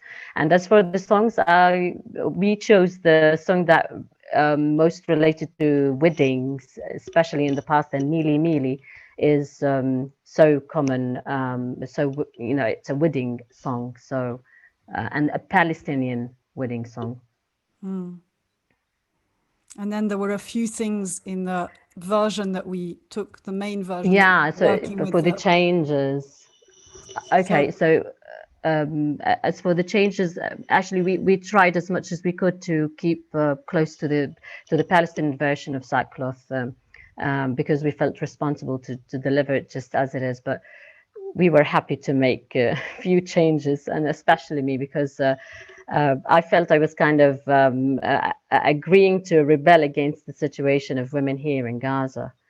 So one of the changes we made was we got Sackcloth to make her own clothes. She didn't have to rely on her father, and because in you know, in the version, the Palestinian version, she asked a tailor to sew her the sackcloth suit. So we wanted her to rely on herself, like she didn't have to rely on a man to survive or to make her life better, you know. And we also felt that it would be really disturbing for her to wear the dress that her father has given her, and that would be like a reminder of something horrific. So and another change we made, I think that we got the prince and the Sackcloth to be friends even in early stages in the story, because in the Palestinian version, they you reach the end of the story, and then the prince, after recognizing her, for realizing who she was, so he decided to marry her, and that's it. So we felt, for us, that felt like, oh, you should be happy, I'm marrying you, I'm a prince, I'm a man. And I can relate to this because I'm sure many Palestinian women do as well, because we go through this all the time. And we have this thing, arranged marriages in Gaza. And we could see this way of thinking. A suitor comes and he feels like, I'm a man, you should be happy I'm marrying you. And even though there would be so many differences between me and him, like totally different mentalities, he'd be like, why are you so arrogant? I'm a man, you should be happy I'm marrying you. This kind of thing, yeah. So yeah, we felt that we need to make changes to the story. Because in the story, she rebels against her father because it's unnatural and it's condoned by the woman telling the story. But at the end, the prince takes possession of her body. And so we talked about it, and I said, well, Hend and we said, well, as a young Palestinian woman, Hend was like, no, I don't want to. That's it now, it has to change. And so we decided, okay, well, we haven't made all the changes that we would love to make. Like, for example, there's no consequences for the father. The whole issue of incest is not addressed, just like in the French version that I have, like in the Egyptian one, and like the incest. It doesn't have to be, related to the Palestine. I'm sure that this is something universal, and it's not Palestinian, of course. But the moment that you changed, which just struck me, which I'm assuming you changed, where she consents to having the sackcloth taken off, is that a change as well, the consent? Yeah, we kind of made her decide to take it off rather than him rip it, because he rips it off her literally. And so in the Palestinian version, Yeah. This links really interestingly to a question that Gauri has asked, which is, I'd love to know the teller's views on dressing and clothing and its relationship to the cultures they come from. Are the stories specific to women telling stories, or are they told by women or men, which I think you've touched on, but if you want to address any of those points, the clothing and the links to the culture and to the gender of the teller. Zahra, was that clear? Sorry, I am not able to hear you very well. Okay. All I can add here is that I find it really wonderful that when in my version, in the Persian version of the story, we talk about the dress, the focus, the attention is on the fact that it fit her like a second skin, that it became part of her. And there was not more than that. There were no glorification or any details about how the dress exactly looked like. It was more about the fact that it fit her. So it's a pleasure, and it's her pleasure in wearing, which is, rather than anything from external. That's absolutely amazing, wonderful. Thank you.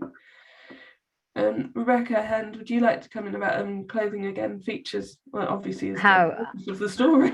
I think why they used, for example, the prince pretends to be a woman, and he changes and he wears women's clothes and also sackcloth. She wears that sackcloth suit in order to change gender. So we found that both the prince and sackcloth, they changed gender, and they switch roles because they were afraid of the society. They were kind of protecting themselves. But the prince also it's because the male's situation is higher in power, and so the fact that he allows himself to dress as a woman, we thought it was interesting as a sort of it was interesting.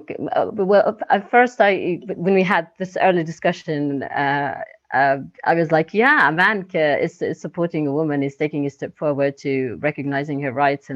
But if you remember, we ended up thinking that if we're still waiting for a man to recognize our rights, then we're still under the control of the man, Yeah, we've had lots of discussions, but we also like the idea that both of them are fighting against patriarchy. Yeah, exactly. Yeah, really fascinating. Valvella, I hope I'm pronouncing that correctly. Valvella says, you tell together with such heart and artistry, and she's asking about your attention to mirroring in language, music and gesture, and even in your choice of wearing similar, wearing the blue and the red. Can you talk about mirroring and gesture when working in a pair? Well, maybe we can ask them a question if they understood the Arabic by the gesturing or by the body language I used. Or I think basically we did a very short version of this a week ago at Feast, and then they sent us pictures, and we realized that we were kind of like the pictures we would do, but we didn't prepare it in that way.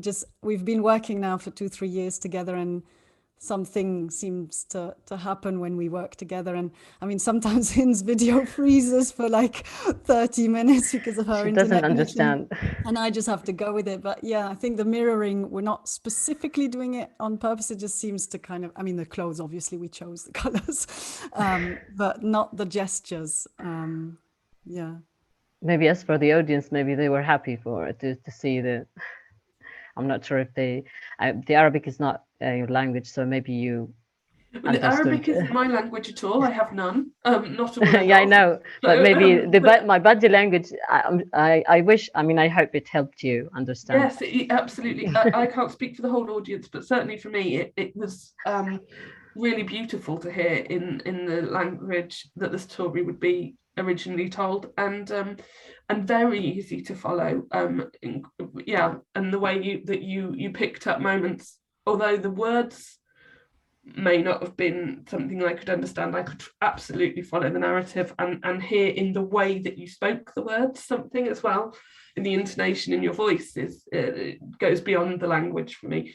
In Wales here, where I'm based, where the George Evans Centre is, Wales is a bilingual nation, and I can't speak Welsh, although my children speak Welsh, but I can't speak Welsh.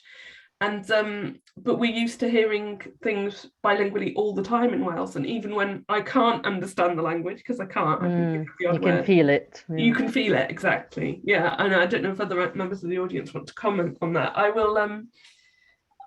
We've had so many questions. I'm struggling to keep up, but one question, very practical. Hend, do you have stories published or recorded that somebody can purchase somewhere? That's from Majida, who says she collects and researches Palestinian stories. So maybe that's about just making contact or popping something in the chat where we can. Yeah, I can share my Facebook link, and I do tell Palestinian folk tales, and I have a recorded one for Darwish. Yeah. So if you could pop that in the chat, and that goes for everybody, I think, Joanna. If people have links to online resources, we'd love to share them in the chat. We've had another question, which is from Fleur, which is about the wisdom of how to deal with a predator. And Fleur says, sometimes my students tell me it's not their place to change, but for the predator to not take advantage. So it's moving into the area of victim blaming rather than blaming the victim. We blame the predator. Do you want to? Oh, we've lost Zahra again. Okay. Well, I'll offer this question to you around particularly the blame on the predator, not on the victim. Yeah, I mean, for me, that is one of the important things that we didn't change. But so in the Palestinian version, the father just disappears out of the story. We never talk about him again. In the Egyptian version, he comes back to the princess. He finally finds her, married with the prince, but he doesn't recognize her. And he comes with the chained up servant who had suggested that he could marry his daughter, and then they end up killing her. So again, he's like done nothing wrong. And in the French version, he finds her too, and it just says, so by Perrault, and it just says, fortunately, he had forgotten his idea about marrying his daughter. He had married someone else, and he joined the wedding of the prince and the princess, and everybody was happy.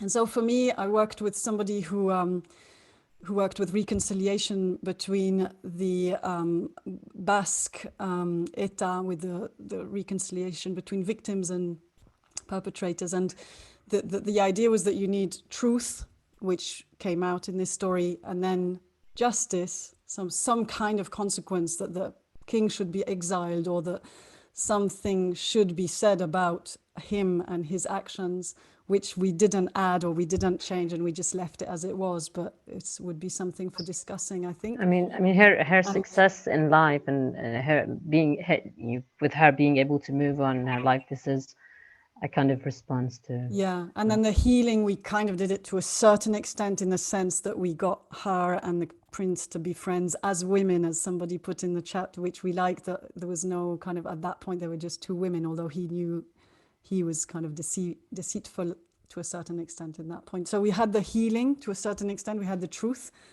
that she gave rather than him, but we didn't get the justice for now.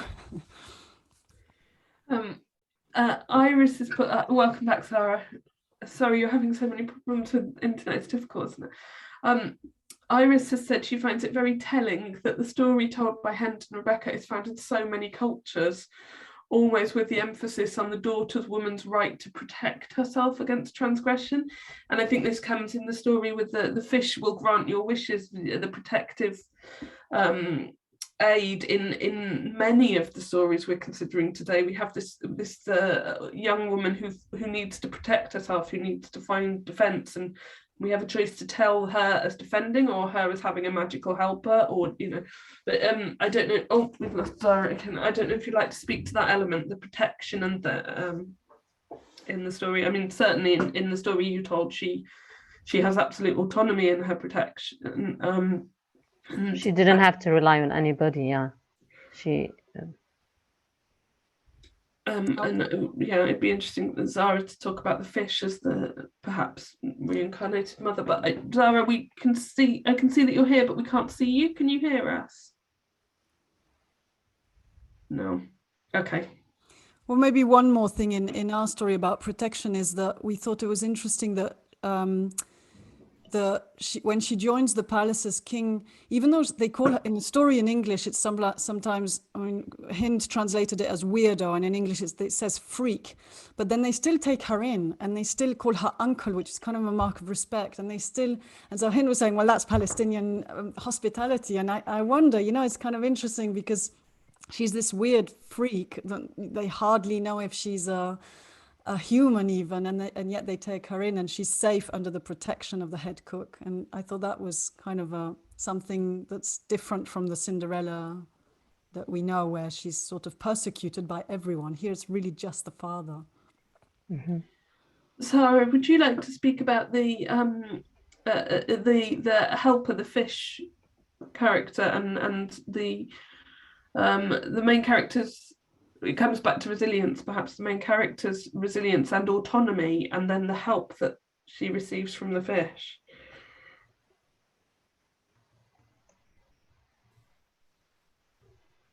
You're having trouble with the internet. Okay.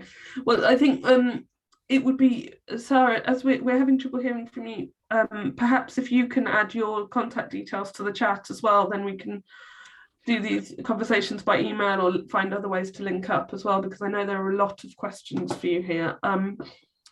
We have from John commenting on the patriarchy, which we've talked about as well, but the patriarchy and that the female antagonists, like the teacher, are aiming for social status and security by association with a man, so they're forced into competition. So she's in your story, Hend, Rebecca, she's forced into a lower status. So social status and the patriarchy and the position of women becomes really important. Yeah, and something that I discovered, but I'm not, I don't know, it's just I'll just put it out there. But so in the Old Testament, so in the same land where this story takes place,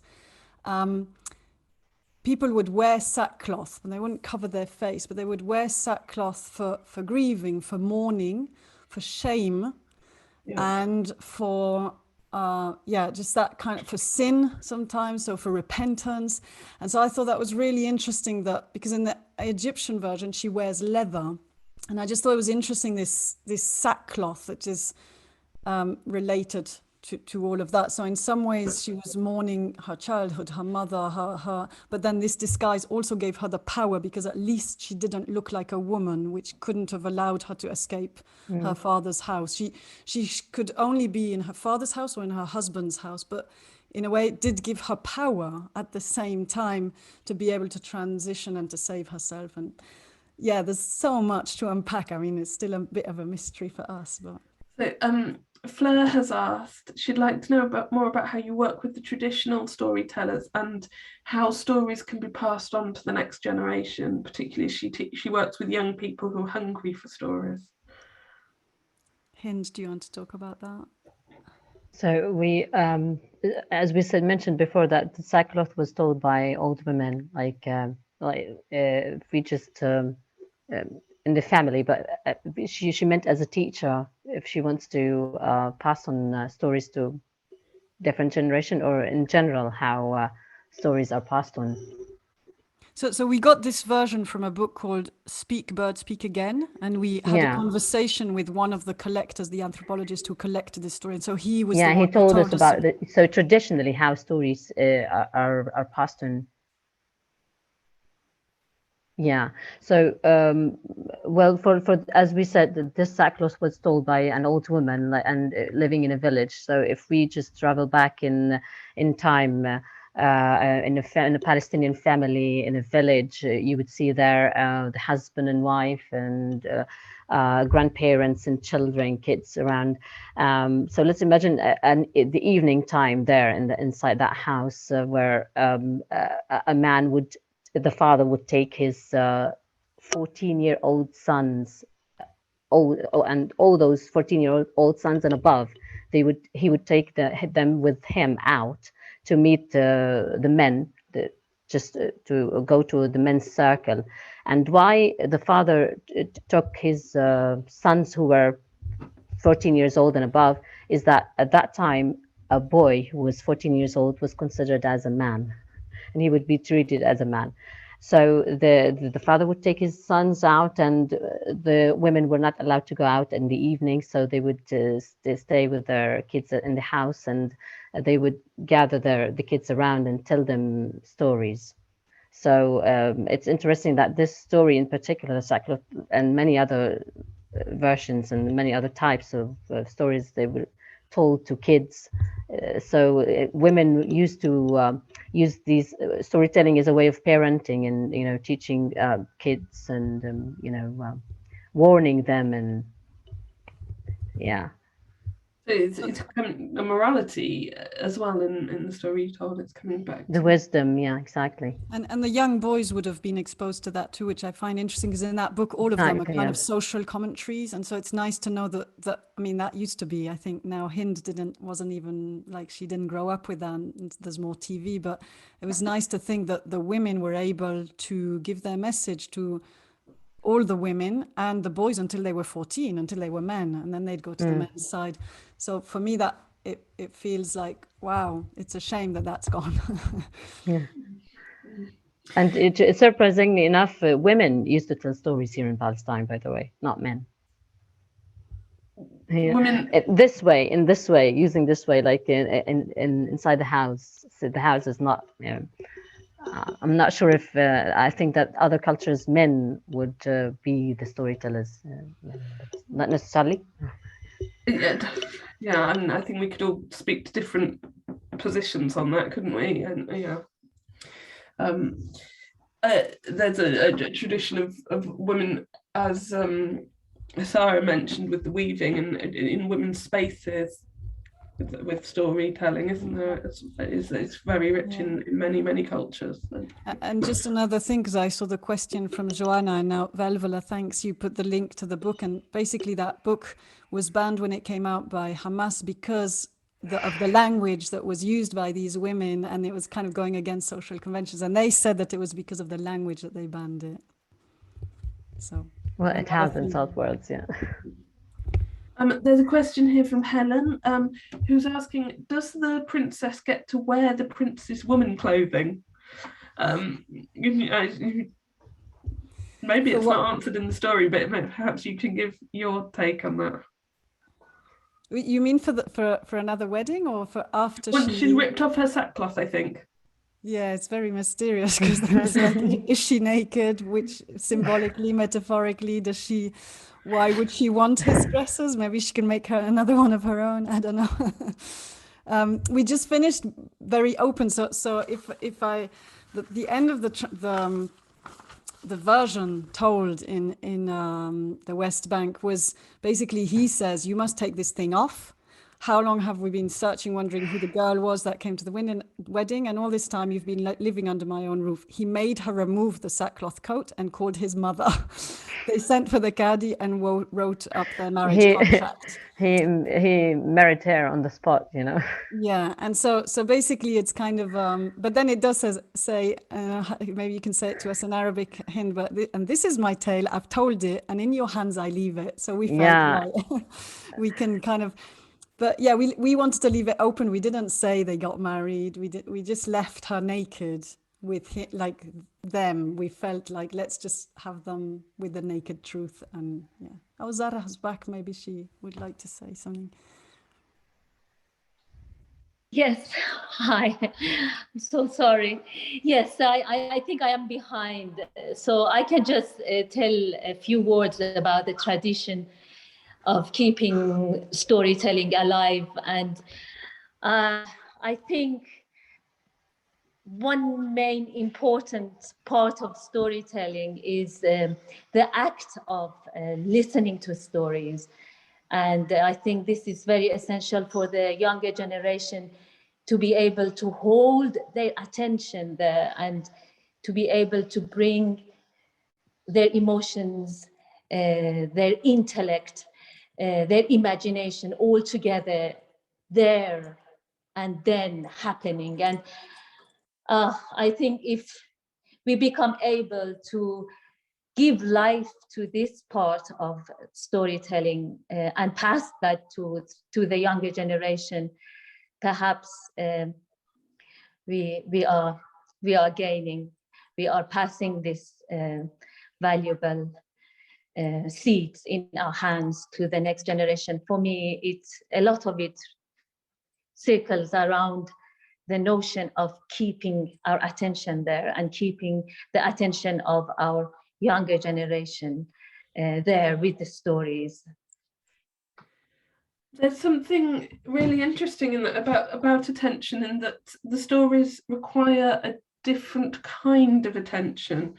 So we're requiring an attention to structure and humor and to hold something in our minds that comes back later.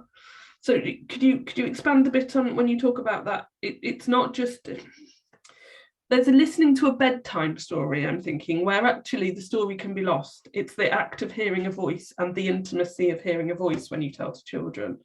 And then in these kind of performance, I mean, you know, I speak from my own experience, my children never get to the end of a bedtime story, they're asleep before the end. And that is my goal, is that they're, you know, not now, they're teenage, a bit different, but when they were little, the goal is that they're asleep before the end of the story. Whereas with these stories, we want an alert attention. I don't know if that's something that you could speak to, Zahra. That just struck me from what you just said.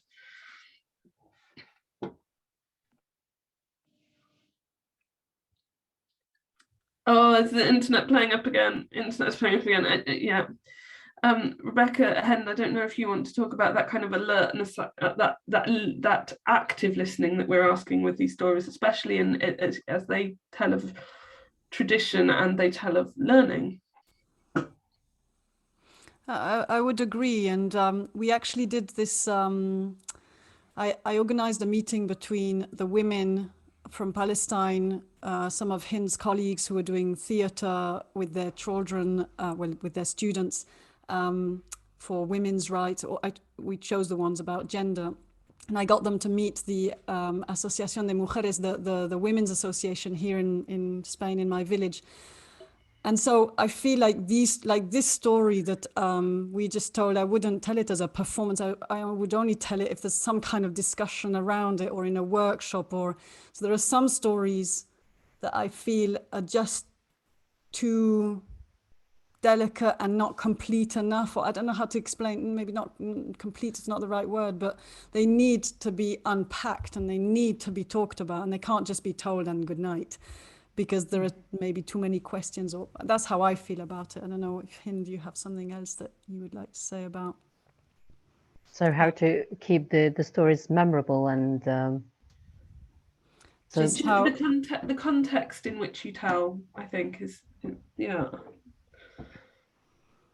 in terms of passing them on to children or to younger people, or yeah, so maybe the use of body language, or the use of music, or anything that would attract their attention, and just to keep maybe do some response to the after the storytelling, like response to the storytelling, and maybe get them or get the children to act a certain scene in the story, or so they start to take ownership if they're acting the story. Mm-hmm. Yeah, Fleur, I can see. So for me too, like for example, I'd like to go into the schools, and I work around death and grief and about women's issues. And I think to work with 16 to 18-year-olds, male and female students, or all genders, I think it's really important, and to kind of have it really as a session where, okay, this is something active. I think, Emily, you just said active listening, no? So there's this kind of active listening and interaction, and ask questions, don't just like accept it. So I think it's working with teenagers is brilliant with that, and even with younger kids. Maybe get them even to repeat, to retell the story, or retell the favorite part. I was telling in Oman, and I just love the way society is changing again. I know this was in Kuwait, and I started, once upon a time, there were two little boys, and one of the girls said, "Why not two little girls?" Yeah. And I just thought it was brilliant, because I was like, very good. Kids are starting to question, even in Kuwait. I don't know, I was surprised, and I was really pleasantly surprised that was her first. I'm fed up of hearing stories about boys. Can we not have one about a girl? So I said, tomorrow I'll tell one about girls.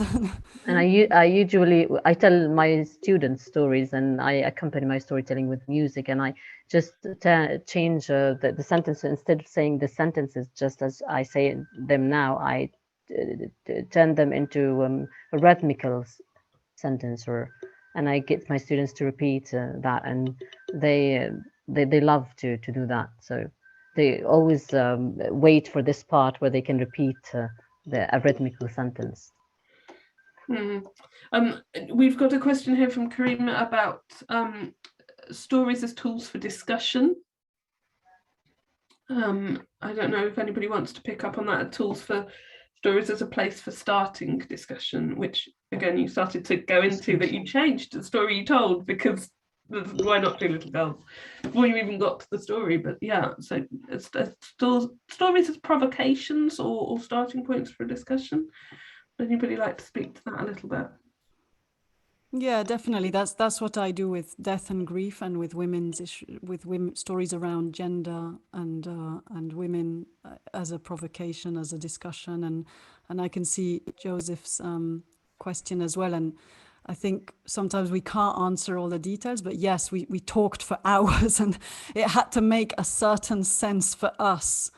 Exactly. Before we could tell it, and we thought, well, it doesn't matter if it doesn't make complete sense for everyone, but at least we have our own kind of, but not everything, like we couldn't resolve everything. Yeah, this story provokes me because I can relate to it. I think we all can. I mean, the situation of women here in Gaza. Yeah. Yeah, this is very provoking, and like, yeah, I need to change many things now. Shivani, I think this is probably the last question we've got time for before we hand back to Joanna. Shivani says, folk tales are great conversation starters, and this is something that with people who are shunning fairy tales that she brings up again and again. And says, I would be interested to know the hidden that untied for you during the research. What became revealed within the story?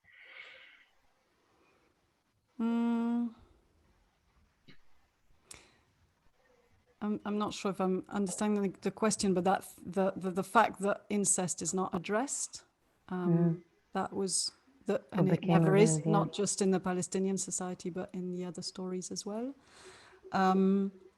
Also, I don't know if the hidden is the same as the ambiguity, but like, so the translation in English, which I read first, and then it just, the story is called Sackcloth, and they just call her Sackcloth. And then when I asked him, but what do they say in Arabic? And she said Abu Lababid, which is a male. Abu is father, so it's a male. And so we just, for example, we just love that ambiguity, that it was Abu Lababid, like father Sackcloth, but then that didn't make sense in English, so we turned it into Uncle Sackcloth. She went up the stairs. And so it was quite hard as a storyteller to kind of say a male name and then say the female pronoun, but we thought I did that in my Arabic story in my lines. I said Abu Lababid Rahat, so Uncle Sackcloth as a female, you know. Yeah, and I kept stumbling at the beginning when I was trying to say, and Hend said, but I can't say it. And I was like, yeah, but that's kind of what it is. That's the way the old woman told Sharif Kanana, it seems, because that's how he wrote it down. And so, yeah, just kind of lots of ambiguities, and some of them untied and others didn't, and it's okay. It's still a process. I feel that we're still, and I get really emotional when I tell this story still, and maybe that's okay, but it kind of really, I can feel my heart beating really fast when I tell the first part, and when he tells her to get ready and to dress in that. When she pushes the door open, yeah, that was like she did this, like she couldn't imagine the situation. Yeah, and Joanna's commented that the gender flowing is really important to the power of the story. This transitional moment in gender is it's a very live, certainly where I am, it's a very live debate at the moment about how do we think about gender in those terms, and the power dynamics at play in gender as well. yeah. So I'm going to hand back to Joanna now. That's been such a rich and stimulating session. I've loved every second of it. I've got loads to take away and think about now. It's an absolute joy, pleasure and honour. Thank you so much to Rebecca, Hend and to Zahra. Thank you so It's much. our pleasure. Thanks. Thank you. Wow, and thank you so much, Emily, as well. That's just been absolutely wonderful and really powerful and magical, but also heavy themes that we're hearing as well. So I'm just really inviting everybody to go and have a gentle and luxurious lunch and just really enjoy being in your bodies and away from the screens. And we will come back at 2 with an incredible, oh, hang on, I think 2 is correct. Yeah, we will come back at sorry, 1:45. Good that I checked that. So we've got half an hour for lunch. So we'll come back at 1:45 for the afternoon. And during the lunchtime, I'd like to welcome anybody to share any links. Thank you, Hend, for sharing your links. Anybody, and any of the speakers and any of the audience who have sort of work that they're doing in terms of rewilding, in terms of community, in terms of bringing storytelling to community conversation spaces. Really inviting that to be shared in the break so we can make some connections. I'm gonna start by sharing the storytelling choir, the work that we're doing with the storytelling choir, and just opening that space for any sharing that people wants to do. Wishing you thanks again for this wonderful morning, wishing everybody a good lunch, and see you in half an hour. And try and get some fresh air as well, if we can, that would be great. Bye everyone. And Amita, would you quickly say where you are broadcasting from here, each of you? I'm in just outside of Boulder, Colorado in the United States. It is 6:45 in the morning. That's great. Takarabi? I'm from Indonesia.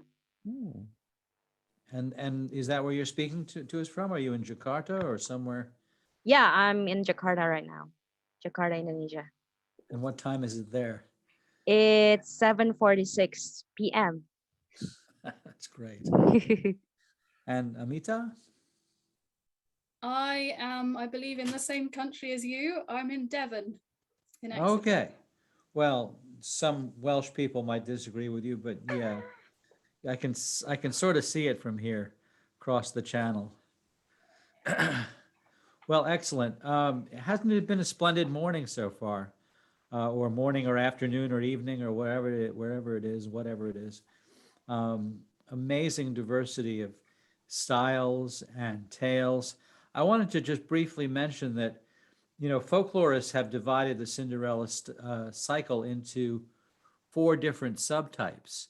And we've had examples, I think, of all of them. There's the 510A, the kitchen girl story, which is your classic Aschenputtel type Cinderella.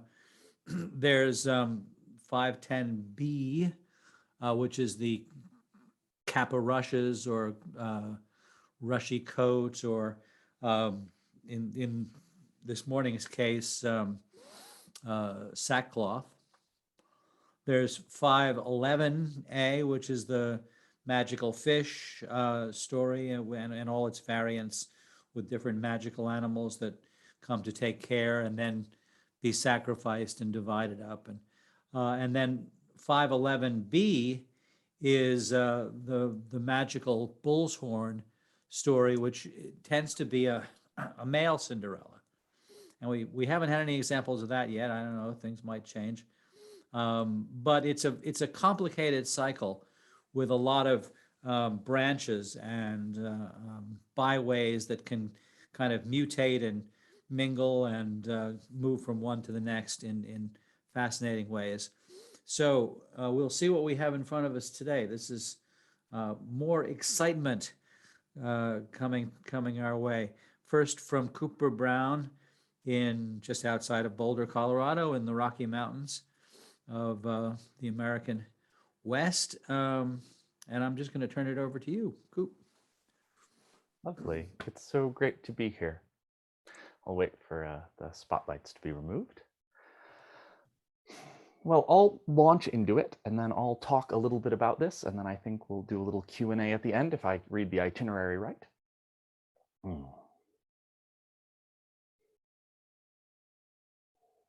Who names their son Charming? I mean, really, Charming? My parents. That's who named their son Charming. My younger brother's name is Frederick. My sister's name is Josephine. Even she gets a boy's name. But me, the eldest, Charming. Prince Charming. And oh, I am. Someday, in fact, it will be written King Charming the First, and last of that name ever. But you all didn't come here to listen to me complain about my name, did you? You want to know about the ball.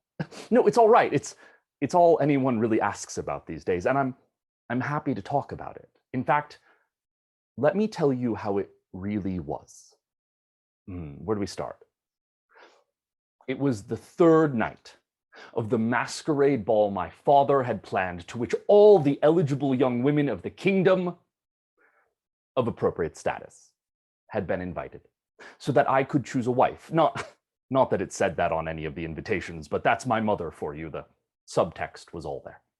And so there we were, everyone dressed up in silk and satin and velvet with leather masks of fantastic beasts covered in gold and gilt, which, if you stop for a moment to think about it, is a truly terrible way for me to choose who I'm going to spend the rest of my life with when I can't actually tell who anyone is.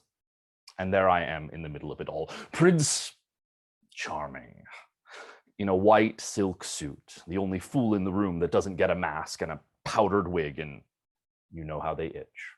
And I had new shoes, but they were too tight and they pinched my toes.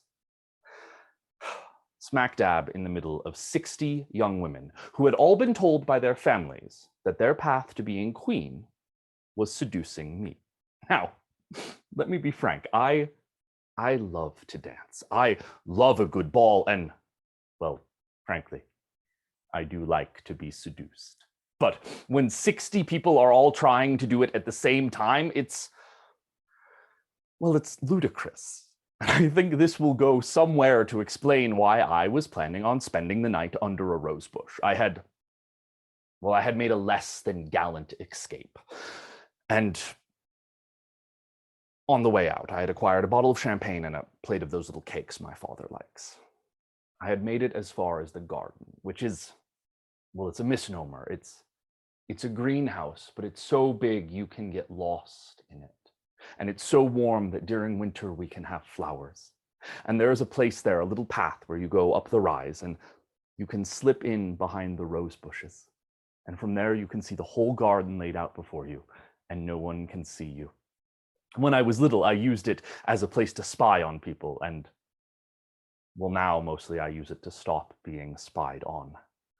And I had just settled in there behind the roses when I saw her. And, well, you all know, since this has become common knowledge, there are men on the corners of streets with picture books, paintings of the whole affair, and in those you can read, "It was love at first sight." Now, I was there, and I am sorry to tell you that it was not love at first sight. She was sitting on a bench with her head in her hands, and she was sobbing. And not the sort of, "I've spilled wine on my dress and these impractical heels hurt my feet" sort of tantrums I'm used to from noble girls, just real cries. And if I'm being really honest with you, I have to tell you that in that moment she looked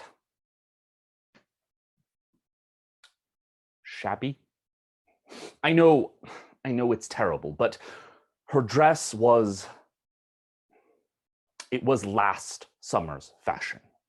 And her wig was it was unkempt, and her mask, it was different. It was all feathers, it was a dove. I learned later that she made it herself. And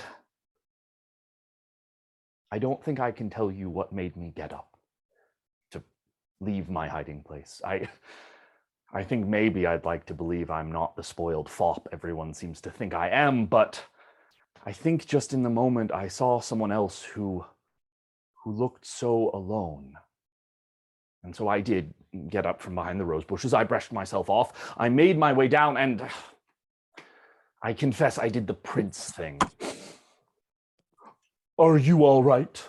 Well, she looked up and her eyes were wide, but she didn't recognize me. She blinked away her tears. She brushed me away. She began to walk off. "No, it's okay. I'll go." And I called after her, Please, really, will you tell me what's wrong?" And it just all came out in a rush. I don't know why I even wanted to be here. I can't dance. I don't know anybody. I haven't even seen the prince. I don't know what possessed me to want to come. And I could hear the music coming in from the ballroom. What do you mean you don't know how to dance? Surely you must have learned. But she shook her head. "Would you like me to teach you? I could teach you right here." And I think at first she thought I was mocking her. But when she realized I wasn't, she smiled, and it was a clever smile. I put out my hand and I bowed, and she did finally curtsy. I took her hand in my own, I slipped my arm around her waist, and she stiffened.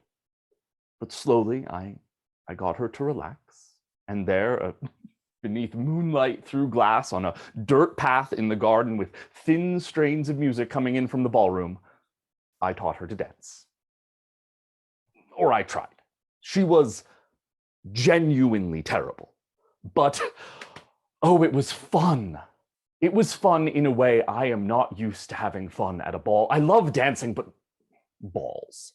And I don't know the last time I danced with someone who didn't know who I was, who wasn't trying to get a favor from me or introduce me to their eligible grandniece or, oh Lord, the time someone tried to get me to start a war on their behalf during the middle of the minuet. That that is a different story. And well, it wasn't just her smile that was clever. We walked and we talked and we laughed. Oh, she was so funny. I fetched the champagne and the cakes. We ate and we drank. And then I remember it was just after 11. We were dancing again and she was stepping on my toes. I think a little bit on purpose. When the rest of the party found us. And suddenly the whole ball just had to be moved into the garden. The servants had to carry in candelabras so there would be more than just moonlight. The whole orchestra set up around the fountain, and then everyone was, oh, they were dancing on the tulips. And then in that moment, suddenly I was Prince Charming again, back in the middle of it all with everybody. Your Majesty, the garden, such a lovely idea. Why didn't we think of that? And on and on and on. And I watched her eyes get so big. And she curtsied so low. Your Highness, please forgive me. Please forgive me. And she turned to go, but for the second time that night, I called after her, please don't go. I'm sure I sounded scared. I was scared. I was back in the middle of everyone, the prize everyone was shooting at again. And then I watched her. I watched her do the bravest thing. She stepped between me and them. She curtsied. Your Majesty, may I have this dance? And we danced. We danced there in the middle of everyone. And we were terrible. I could hear their gossip. It was as thick as honey. Who is she? She is well aware that dress is terribly out of fashion, is she not? Do you think he lost a bet? I think he lost a bet. Is this some sort of pity dance? And on and on and on. But as long as we held on to one another, as long as we danced, they couldn't touch us. And eventually, well, everyone got the idea that I wasn't going to be dancing with anyone else that night, and they went back to having the kind of party that half of them wouldn't remember the next day, and the other half sort of, well, wished they couldn't. I could see my mother, though. She was watching me and this girl she did not recognize, but she didn't interfere. Well, then, you all know what happens. The clock chimed midnight. And she froze. She froze in my arms. What if they've left? What if they're already home? And she literally ran out of my arms, through the marigolds, out of the garden, out of the castle, out of my life, and I had not convinced her to tell me her name. And yes, I tried to chase after her, but everyone in that moment, Your Highness, where does she come from? Who are her people, Your Highness this, and I pushed through them and I ran after her. But by the time I reached the castle steps, she was long gone.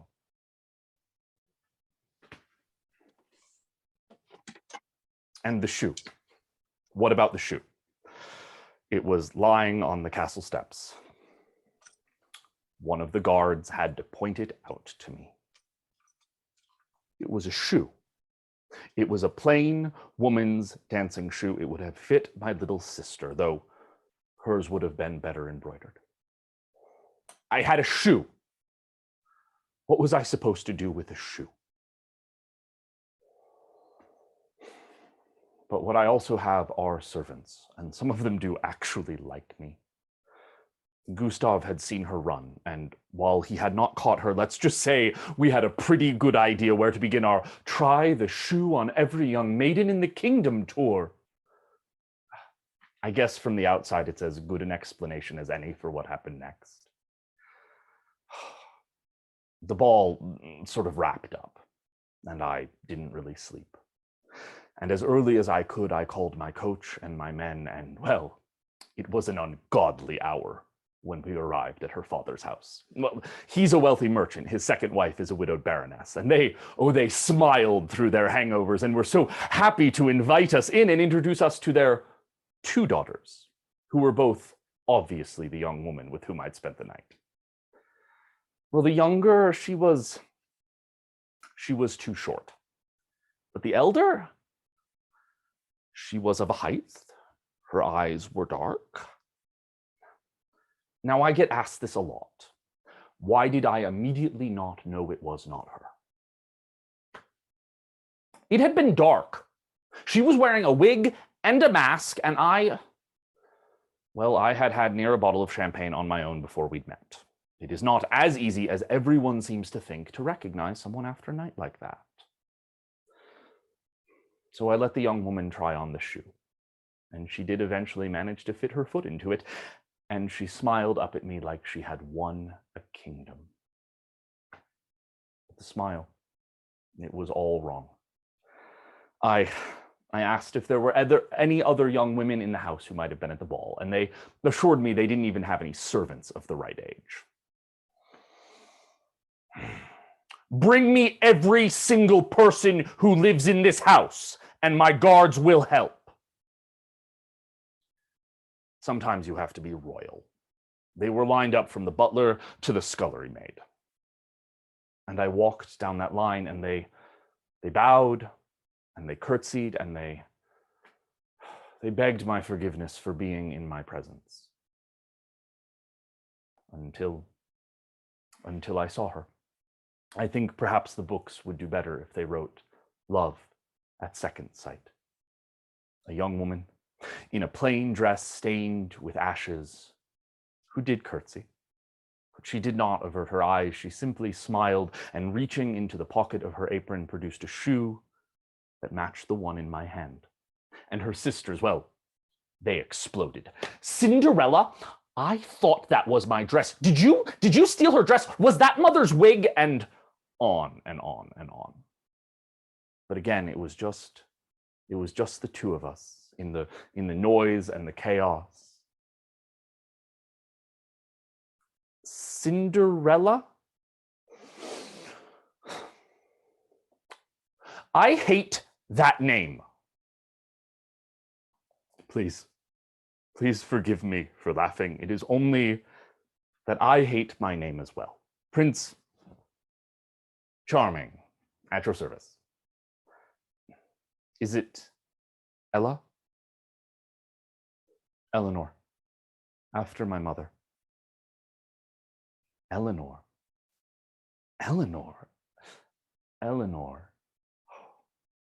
It would be my honor to call you Eleanor. And if you would do me the honor, it would be my joy to call you my wife.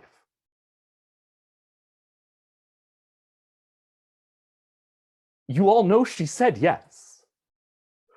Well, my mother did offer, though Eleanor did refuse to have her family punished. And, well, since the wedding, I've been teaching her how to dance. And she has been teaching me to be kinder to my servants. My mother is teaching her how to run a country, and I think for that matter, a king. But the books, well, they did get the ending right, for we are living happily. As for ever after, I think we'll have to wait and see. Thank you. Thank you so much. Oh, all right. I am looking at the time, and I had until 2:05, and I'm happy to chat just a moment now if we would like, or I can wait until Q&A at the end. Yeah, why don't we do it the way we've been doing it? Since it's 6:45 there, you probably haven't seen the first few sessions. No, I was trying to catch a little sleep. Right, they are recorded apparently, and Joanna will tell us at some point how we can get a hold of them. But what we're doing is we're going straight through on the stories, and then we have about a half hour of Q&A. So, thank you so much for that, Cooper. That was marvelous. And we are now have the honor of hearing Amita Raval from down in Devon. Thank you. And I just want to say thank you to everyone. It's just amazing to be part of this spectacular array of storytellers and Cinderellas. So I'm going to tell the story of Miss Skincloak from South Sweden. Long ago, or just the other day, there was a young maiden who was most cruelly mistreated by her stepmother. She lived deep between the meadows and the forests of southern Sweden with her stepmother and her stepsister. And indeed, as the winter passed, it would not be an exaggeration to say that the stepmother hated the sight of the maiden. Indeed, she could not wait to have an excuse to be rid of her. So barely had the spring begun to gleam and shake the snow from the forest branches before the stepmother said, "Out, out to the pastures to tend the cattle. Earn your keep, my girl, for here you are just another mouse to feed." And the maiden pleaded, "No, please, it's too soon, it's too early. There will be nothing for the cattle to eat in the pastures. The snow has barely melted from the fields." "Out," said the stepmother, "and take this stale lump of bread with you and be grateful." So the maiden waved goodbye to her stepsister, and she went out to the pastures to mind the cattle. She sat alone, and she grew hungrier and colder. Deeper and deeper into despair she fell. And finally, when there was nothing but a few crumbs of bread left for her to eat, she sat with her back against an oak tree, put her head into her hands, and began to weep. "Why do you weep?" said a voice in front of her. She lifted her face and saw a vast white bear looking down at her where she sat under the oak tree. "I weep because I have nobody to turn to for help. I have no food. I am cold. I've been sent to mind the cattle by my stepmother." The bear replied, "Do not despair, my girl. I will bring you what you need. Take this." And it handed her a little golden pipe on a thread and said, "When you need me, blow one note on this little pipe and I will come and make sure you have all that you desire." So for a time the maiden lived well. She wanted for nothing. Whenever she was in need, she took the little pipe and blew one sweet golden note upon it, and the white bear would come and see to her every need. But as time passed, she began to feel that she missed her family. I think a long time had passed by now, because she started to feel a little homesick. She started to think, well, she blew one golden note upon that pipe and she said, "Bear, I wish to return home." "Well then," the bear replied, "may your return be everything that you desire. But keep the pipe, and if you have need of me, blow on it and I will come." The maiden went home. And in truth, she had been away long enough to think that perhaps everyone else had changed as much as she had. The stepsister said, "Oh, you're back." And the stepmother looked up from her work and said, "You're back. I see. And how curious to see you looking so healthy and well fed. I hope you have been minding your work and tending to the cattle. How is it that you look so well and healthy?" The girl replied, "Well, I have wanted for nothing, thanks to my friend. But you see, I began to miss you, and so I desired to return home." "Yes," said the stepmother, "so I see. And what did you say was the name of this friend of yours?" "Oh, my friend is a great animal that is a white bear, and he has looked after my every need and been so kind." "Yes," said the stepmother, I see. I am very glad that I've come to know this. Excellent, excellent." But of course, the stepmother was not inquiring so that she could thank the girl's benefactor. That night, she set a trap that she might catch and kill that bear. The girl ran out in the darkness in a great fright. She blew one note on that golden pipe. She said, "Bear, I fear that I have betrayed you, for my stepmother has set a trap. She means to catch you and kill you. You must be careful." "You must not fear for me," said the bear. "Your stepmother can do me no harm. You are the one who will come to harm if you stay. Will you come away with me now?"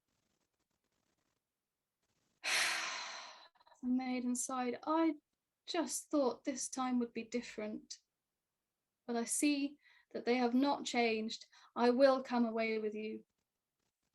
"Very well," said the bear. "Good.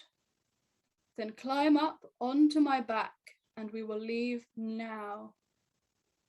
While the girl went climbing up onto the girl's back, she sank waist deep into that thick white fur, and she started to cling on as the bear walked, those great haunches walking through the green meadows, until at last they reached a forest, and this forest sparkled all of silver like moonlight on snow. The bear said, "Be careful. Do not break a twig or pick a leaf. Do not touch anything, but lower your head, stay down in my fur, and we will be safe." "Very well," said the girl. And she crouched down and held on to the fur, which billowed around her like a cloak as they walked through that silver forest. But as they went through, she was looking and she thought she had never seen anything so beautiful that she could not resist. She reached out and she plucked one leaf. Immediately, these fiendish beasts rose up and gave chase. The bear had to run and run with the girl clinging onto his back. They ran, and by the time they emerged from the forest, he was tired and he was wounded. "I'm sorry," said the girl. They carried on walking through the meadows and through the pastures until they reached another forest, and this one glittered golden like sunlight on snow. The bear repeated his warning. "Do not pick a leaf or pluck a twig." "Very well," said the girl, but she was tempted. She reached out and she picked one golden leaf in all its beauty. Fiendish beasts rose up again with savage eye and snarling fang. They gave chase through the forest, and by the time they emerged from the other side, the bear was sore wounded. On they went. They reached a forest that sparkled like moonlight on ice, all of diamonds. The bear repeated his warning. "Very well," said the girl, but as they went through, she plucked one sparkling leaf from a twig. Fiendish beasts rose up again, and this time the bear ran and ran. If he had run fast before, he ran faster now, and they emerged from the other side of the forest. But by now, he was tired, he was exhausted, he was sore wounded. They came to a fountain, bubbling crystal waters, and here the bear said, "It is time for you to get off my back. Get down."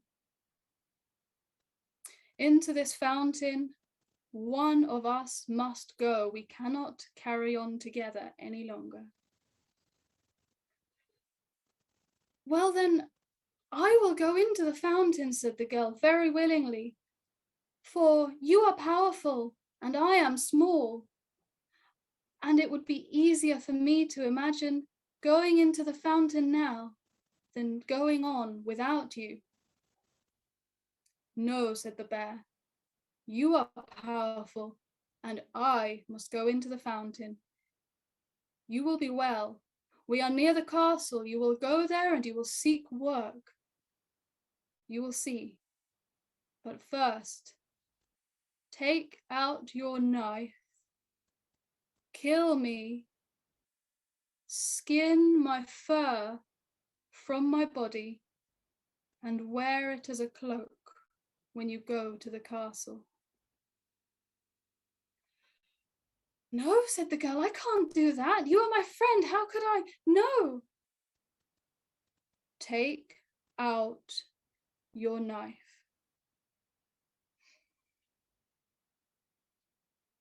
Well, she threw the body into the fountain, but first she skinned that white pelt from his body, no longer so sparkling pure white as snow, but rent and matted, torn where he had been wounded, dirty in places. She lifted the entire pelt over her shoulders, where it sat unimaginably heavy and dense upon her shoulders. She threw the body into the fountain. She went and knocked on the castle door. And at this point, I just imagine what those people in the castle thought when they saw this creature wearing the skin of a white bear over her shoulders. You don't mess with a girl who's wearing the skin of a white bear. Whatever they thought might have been her story. I'm sure what they imagined was very far from the truth. And so the man who answered the door thought, this girl has been in a fight with a white bear. I'd better give her whatever she wants. And so it was that she came to acquire work in the kitchen, raking the ashes. She sat in the corner with that heavy white bear skin over her, quiet, minding her own business. If they offered her clothes, she refused. If they came to gossip with her, she kept her counsel. She sat and she raked the ashes, but she worked well and she began to earn the people's trust. And so it was that they called her Miss Skin Cloak, rakes the ashes. Now the day came when the whole court was to go to church.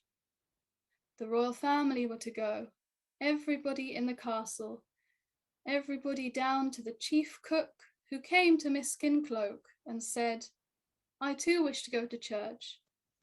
You are in charge of preparing the feast for the royal table.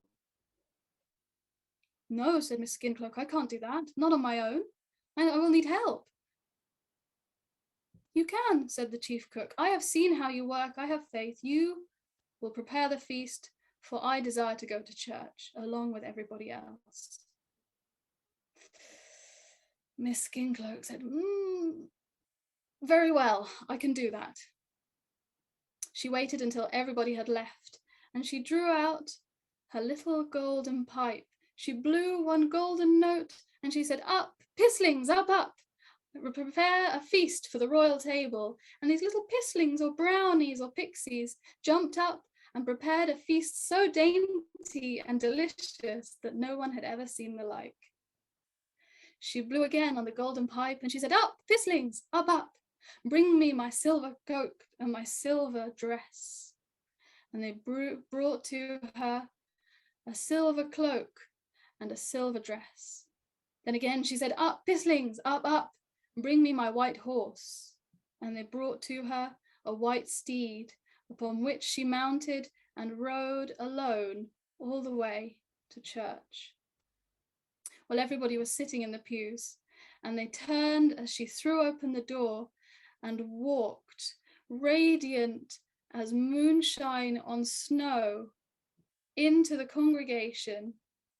She walked down the aisle, and she moved in between the pews and sat right between the queen on one side and the princess on the other.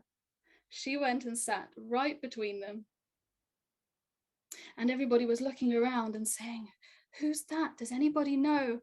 I can tell you, not much attention was paid to the prayers that day. Everybody was busy looking over their shoulders and nudging their neighbors and saying, have you seen? Does anybody know who that is? But nobody recognized her. They whispered and they gossiped and they looked over their shoulders, and it is said that when the prince turned and set eyes on her, he knew that no other woman would do for him. He was in love, and he would never love another woman as he had loved her. But before the service was over, she jumped up, she ran out, she jumped onto her white steed and rode back to the castle. There was a great commotion. Everybody poured out of the church. The prayers were forgotten. "Who is she?" they said. "Who is she?" And they were still gossiping by the time they returned to the castle, where Miss Skincloak sat with her heavy white bear's skin over her shoulders, raking in the ashes. But she had run away, leaving one shoe in the church doorway. The prince picked it up. He knew that this was the way to find her. And so he began to announce that he would marry the girl who fit this shoe. The princesses came, the ladies came, the noble knights' daughters came to try on the shoe. Nobody fit. The old stepmother took a knife and said to her daughter, the stepsister, "What are a few toes compared to the chance to marry the prince?" And she sliced off her daughter's toes. Well, the foot of that poor stepdaughter fit into the shoe, but blood dripped in her footprints, and a little bird flew down and said to the prince, "This is not the girl who gleams like moonlight on snow. She dwells in the kitchen. Into the kitchen you must go." So the prince went to the kitchen carrying the shoe, and there sat Miss Skincloak, sitting under her white, heavy bear's pelt. And the prince took the shoe to her, and she slipped it on her foot. And at that, the prince reached out, and he lifted that heavy, dense cloak off her shoulders to reveal that dress that shone like moonlight on snow. And it is said that the kingdom never saw such a happy wedding, and everybody danced and everybody laughed and feasted, except, of course, for the stepsister who had no toes and could not dance. And I don't rightly know what happened to that bear pelt afterwards, but I like to think that she kept it, that the ashes and the dirt fell from the gleaming white fur, that perhaps it kept her warm in her bed with the prince in winter, and that the people of the town and the people of the castle, even when she became queen, they called her Miss Skincloak, and in great awe and wonder they said, "Have you heard the tale of our queen, Miss Skincloak, the woman who walked in the pelt of a white bear?"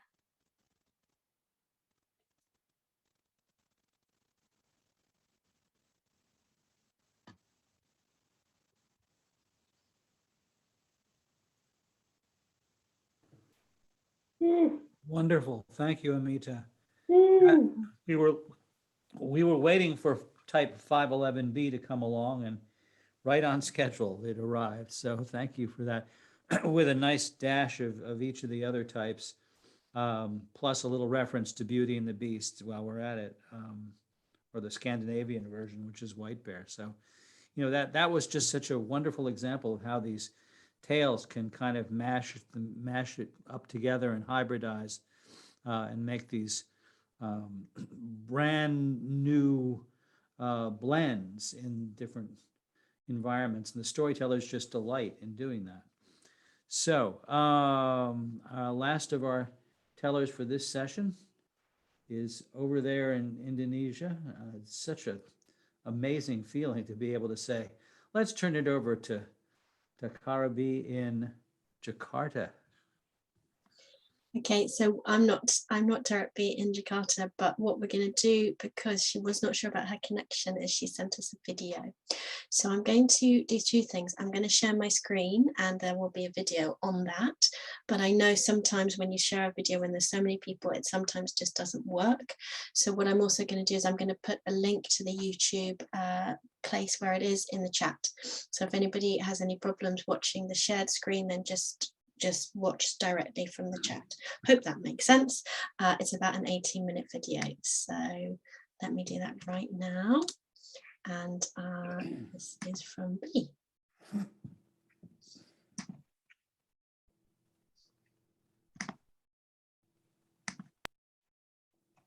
Bungsu. It is a name so close to the Minangkabau people. It is more than just a name. It is more than just a face. It is more than just a body or a person. Puti Bungsu is a mindset. Puti Bungsu is a spirit. Puti Bungsu is a point of view, embodied in the heart and soul of a true Minangkabau woman, or as they call it in the Minangkabau language, Gadih Minang. Smart, independent, brave, vulnerable, outspoken, and wise. She is forgiving and loving to those around her, to those who have wronged her, to those who have corrupted and destroyed and raped her body, her mind, her soul, her whole very existence just to feed their egos. Most importantly, she is forgiving and loving to herself first. Writers and poets use the name Puti Bungsu in many stories, originals, and adaptations. In the next few minutes, you will enjoy one of the many Puti Bungsu story using the most simplified and modern version of the traditional Minangkabau storytelling technique, Randai. In a true Randai, a group of people tells a story in an ensemble of acting, music, singing, limericks, dancing, and martial art movements. This is a one-woman Randai show. This is the story of Puti Bungsu through her own voice. A virgin, a wife, a mother, a queen, a woman. The paradise. It is a place where everything is kind to everything. Everything supports each other to grow, to soar, to fulfill its best potentials. The paradise was home to Puti, a young and hopeful spirit breathing in the body of a teenage girl, a virgin. Oh, I've been living in paradise my whole life. My mind couldn't help but to wonder, is there life beyond all this? Have I been infected by the disease of the humans, the thirst to always try to find something new, something better, the hunger that always says, oh, this is not enough. I am looking for something that I don't know. I am truly have been infected by this disease of humans. Kamajuo denay kapay, kamajuo denay kamarantaw, ko iyo ado, hiduy labiasanang dari ko. Where should I go? Is it true that there is a life better than paradise? The virgin listened to her curious mind. She looked down to the earth, convincing herself that she could find a place better than paradise. And she saw an opening. Ondema oi, oh oh oh oh ondema oi, ondema oi, oh oh oh oh oh oh oh oh oh oh ondema oi. When you stabbed the green grass with your bare feet,